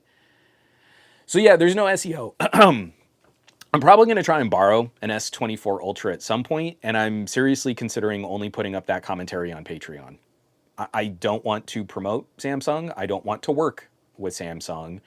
And if I borrow one, I'll also be very conservative about mentioning who I borrow the phone from, because Samsung PR is punitive enough that if they see I borrowed a phone from someone, that they would not want to do business with that other techie. That's how toxic Apple and Samsung PR can get. So maybe, I don't know, in a month, when it's properly a dead topic, and I can do a camera review and talk about DeX, and I think that'll only live on the Patreon. I don't have any interest in bringing it to public YouTube. But yeah, it's already gone. If I were to jump on board now, let's say I throw in my money, I throw in my meager gadget budget for the year, and I decide, hey, I'll buy an S24 Ultra and really give Samsung a fair shake. I will get nothing for that. It will not contribute to my financials at all. YouTube is going to poop all over my engagement. They're going to still keep me from my audience. I still won't be on a trending topic because the S24 is already a dead topic. There's no benefit. There is no benefit for me jumping on this now. So Coppa Cash, whoops, I don't want to block Coppa Cash. Stop it. Stop it. Reply. Sorry, hold on one second. I almost blocked someone and I didn't want to do that. So no S24 Ultra camera deep dive. I'm still going to do a camera review. It just won't be right away. I'm still not done with my Pixel 8 Pro camera review. These things take a long time. I'm very slow at doing that. There will be one. I promise you, I will do an S24 Ultra camera deep dive. But like any of the other things that I do in camera deep dives, that's not going to be public. So those are only on the Patreon. Let's see. DT Anil. So Juan, is your NAS a little one or a big one? Is a little NAS? Dave Burns, how is using your mini PC as your transcoder? So I was trying to play around with an AMD mini PC to get it up to speed. I installed Mint, a Linux build, and I think I need to switch it over to just a regular Ubuntu build. But the way that Linux maps network drives is still horrifically stupid. It's technically better if you're really managing a network. I understand that. But if you're in a little home network on Windows, I find the network drive and I say map the network drive. I right click on it and then I assign it a drive letter. And every program on that computer can find the network share and then interact with it as if it were attached directly into that computer. On Linux, I've got to do all of these approvals and I've got to map, and then it doesn't really map. And if I reboot, I have to remap, but then I can't point Plex to find a network share. I actually have to go into editing a bunch of document note style files to point Plex to finding a network share that exists as like a virtual drive. And it doesn't work. It doesn't work on what I've currently installed. So I did swap out. I am using a Geekom system. I stepped up from my Celeron style solution to a proper AMD Radeon 6800 mobile mini PC. It's a beefier little mini computer, and it's been awesome. I still have the problems with Windows where for some reason it'll do something like update an app in the store and then Plex will just shut off. And I'll have to go in and actually push the power button on the mini PC. It doesn't matter what I do to the hibernation settings or to the reboot settings or get approval before you install a Windows update. Something will happen and Plex will be turned off. And I haven't been able to catch it because I need to be like watching when it happens, but it's a headless unit. I don't have it connected to monitors and keyboard. So I have to walk over there with one of my laptop docks, plug it in, get it all sorted and started. And as soon as it fires up the screen, it wakes up again. The computer never really gets shut off. The computer never really reboots, but just looking at the desktop is enough to tell Plex, oh, you should still be working. That minor issue aside, it's so nice having that like lump of compute power dedicated to doing things like I'm out and about and I was watching a movie on Plex and it's a 4K Blu-ray rip, and now it's still kind of slow. It's not as fast as like getting a reduced quality stream on Netflix, but it'll tackle a 720p conversion on the fly, and it works a lot better than I was expecting it to.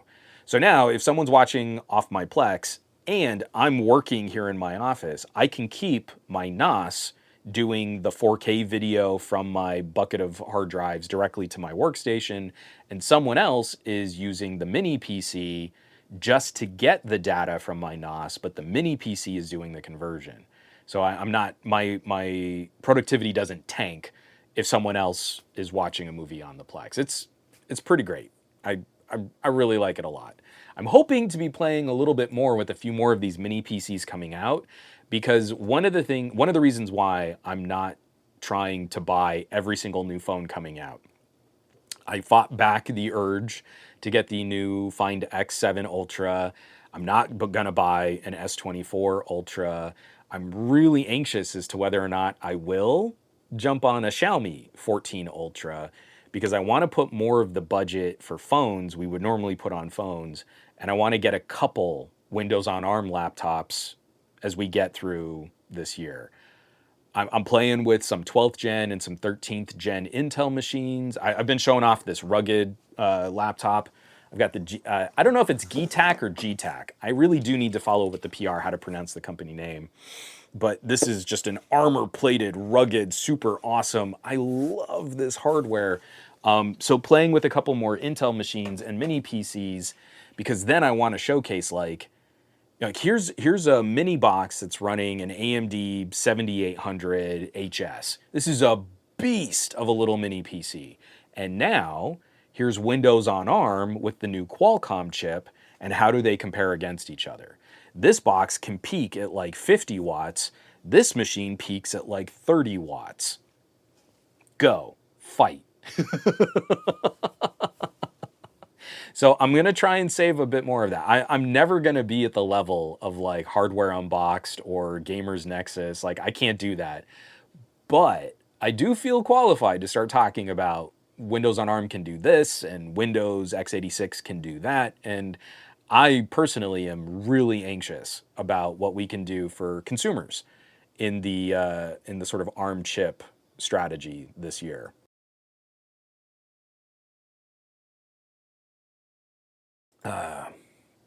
Oh, Jermaine, like it didn't survive at all. Jermaine, oh yeah, that peak is gone. It's so sudden. Like 3 days. You got interest on YouTube for Galaxy, for Samsung's newest phone, for 3 days. Oh, so rough.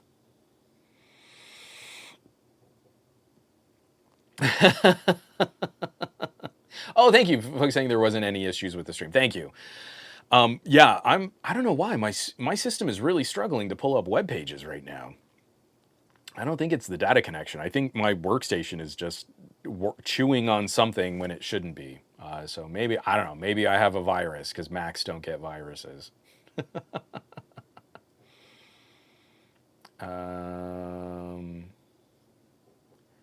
Goat V8, I'm very unimpressed with the AI. What are your brief thoughts?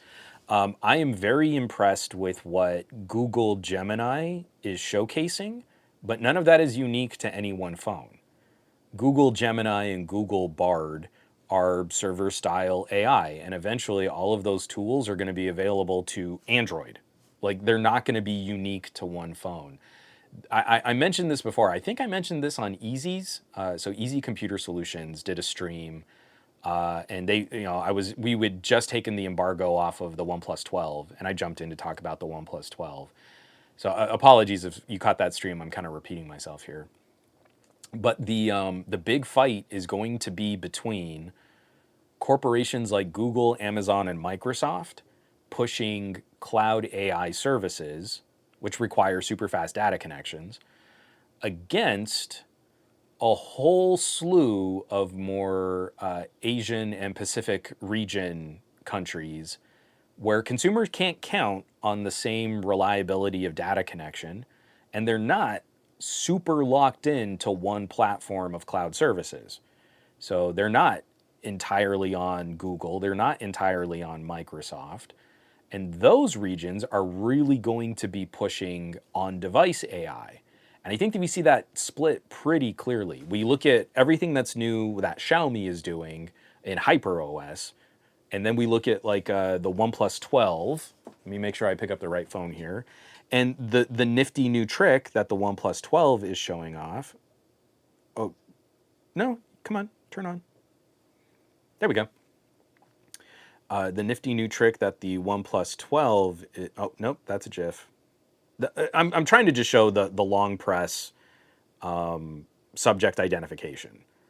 And I'm struggling to come up with a photo that can do that. So let me find a photo. So here's a dandelion, and you long press on the photo, and it doesn't matter if that was a portrait mode shot or not. The AI is really good at finding the borders and the edges and the details. That's a fun little gimmick, AI gimmick, right? I mean, that's not groundbreaking or revolutionary, but it's just that we made it such a smooth gesture, and it's done on the device, and you don't need to have any kind of data connection to do stuff like that.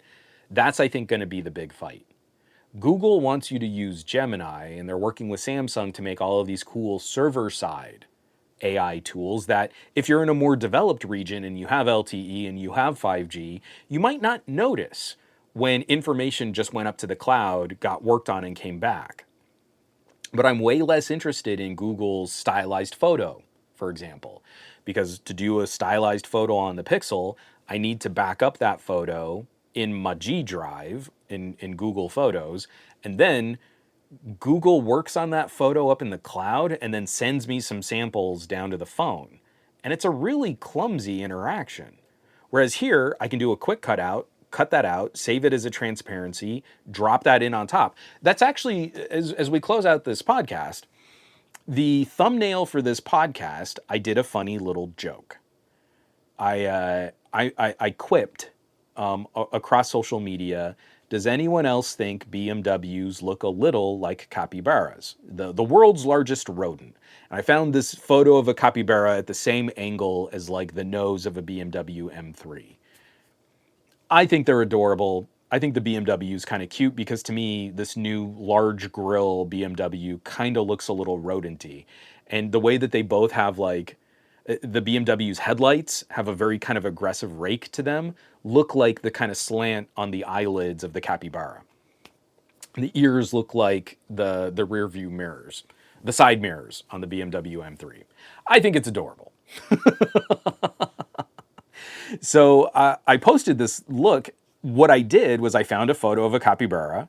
I long pressed on that photo. The OnePlus 12 cut out the capybara. I dropped that into Sketchpad. That's an app from Autodesk.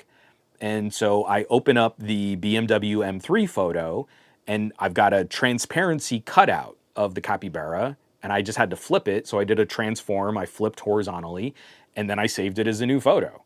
And it took me like a minute to do on the OnePlus 12.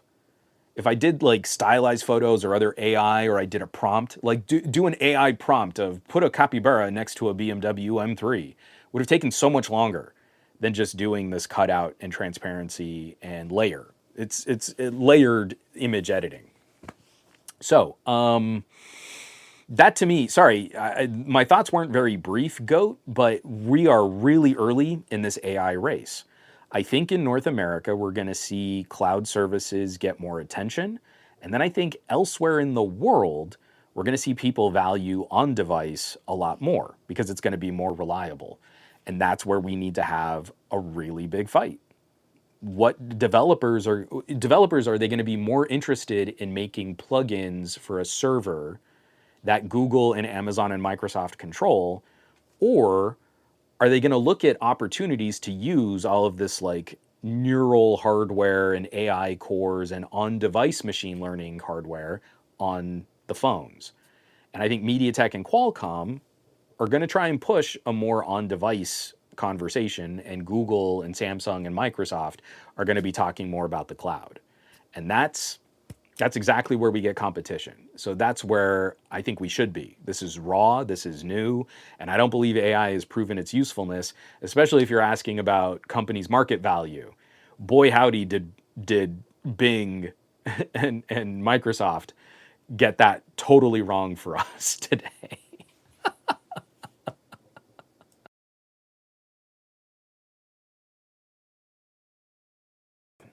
Oh, I know, Barry. The long press is so cool. Again, Samsung can do stuff like this, Google can do stuff like this, but like it's such a simple gesture. It's like circle to search is cool because it's so simple. You've turned a complicated action into a simple gesture. And I feel OnePlus deserves just as much credit for long press subject cutout as Google does for circle to search. Yeah, Goat. I think we're all in the same boat there. Samsung calling the Ultra the AI phone just didn't feel very earned, IMO.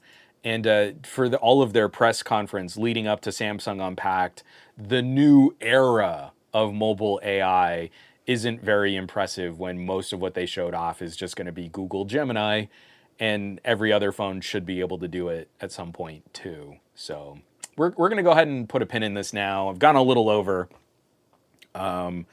But folks, thanks for jumping in on this. I really appreciated this conversation. Getting to kind of stray from the normal like tech news and headlines, and I felt like today was just the perfect day to explore a little. You know, we got through some big product launches. Into next week, I'm sure we're going to be getting some more news. We're all going to be gearing up now that we're hitting February. We're all going to be gearing up for MWC, and I'm really anxious to see what companies do for MWC because Xiaomi and Vivo were ahead of the curve launching phones in 2023, at the end of 2023. So I'll be curious to see where do we go from there. But this week just felt like we had a nice little pocket. And in sharing that story about Lex and also just hearing the replies and getting to have this conversation, that kind of stuff really means a lot to me because if we're not talking about that human experience in all of this technology, then it's really easy for us to lose our way. It's really easy for us to just kind of memorize specs and regurgitate bigger numbers and act like that's the conversation. The conversation is, what do we do with it? And who's using it? And how can we empower more people to get more out of all of this? So next week we'll be back on our regular schedule, but this whole week we're going to have lots of cool conversations happening across tech with Gadget Goddess and Easy Computer Solutions and LaShawn, Barry, Engineer Reacts, and Ike, Ike's Tech Talk. And I'm hoping to kind of nudge Scott Peachy back into maybe streaming some more because I love what Scott brings to these conversations too. But that's also part of the problem is a lot of us are facing that kind of burnout. You know, it's exhausting, you know, shouting out into the void and then like, I got a like on Threads. That's enough to keep me motivated. So it's always the mission of our crew and I'm preaching to the choir, but I hope that we are continuing that mission of trying to support the people we feel deserve more attention. So I hope everybody has an amazing week. I want you to do awesome with your technology. I want you to be awesome with your technology. I'll catch you back here next week for another episode of the Monday Morning Tech Chat Show on the SGGQA podcast channel. Be safe. Take care. I love you all. I'll catch you back.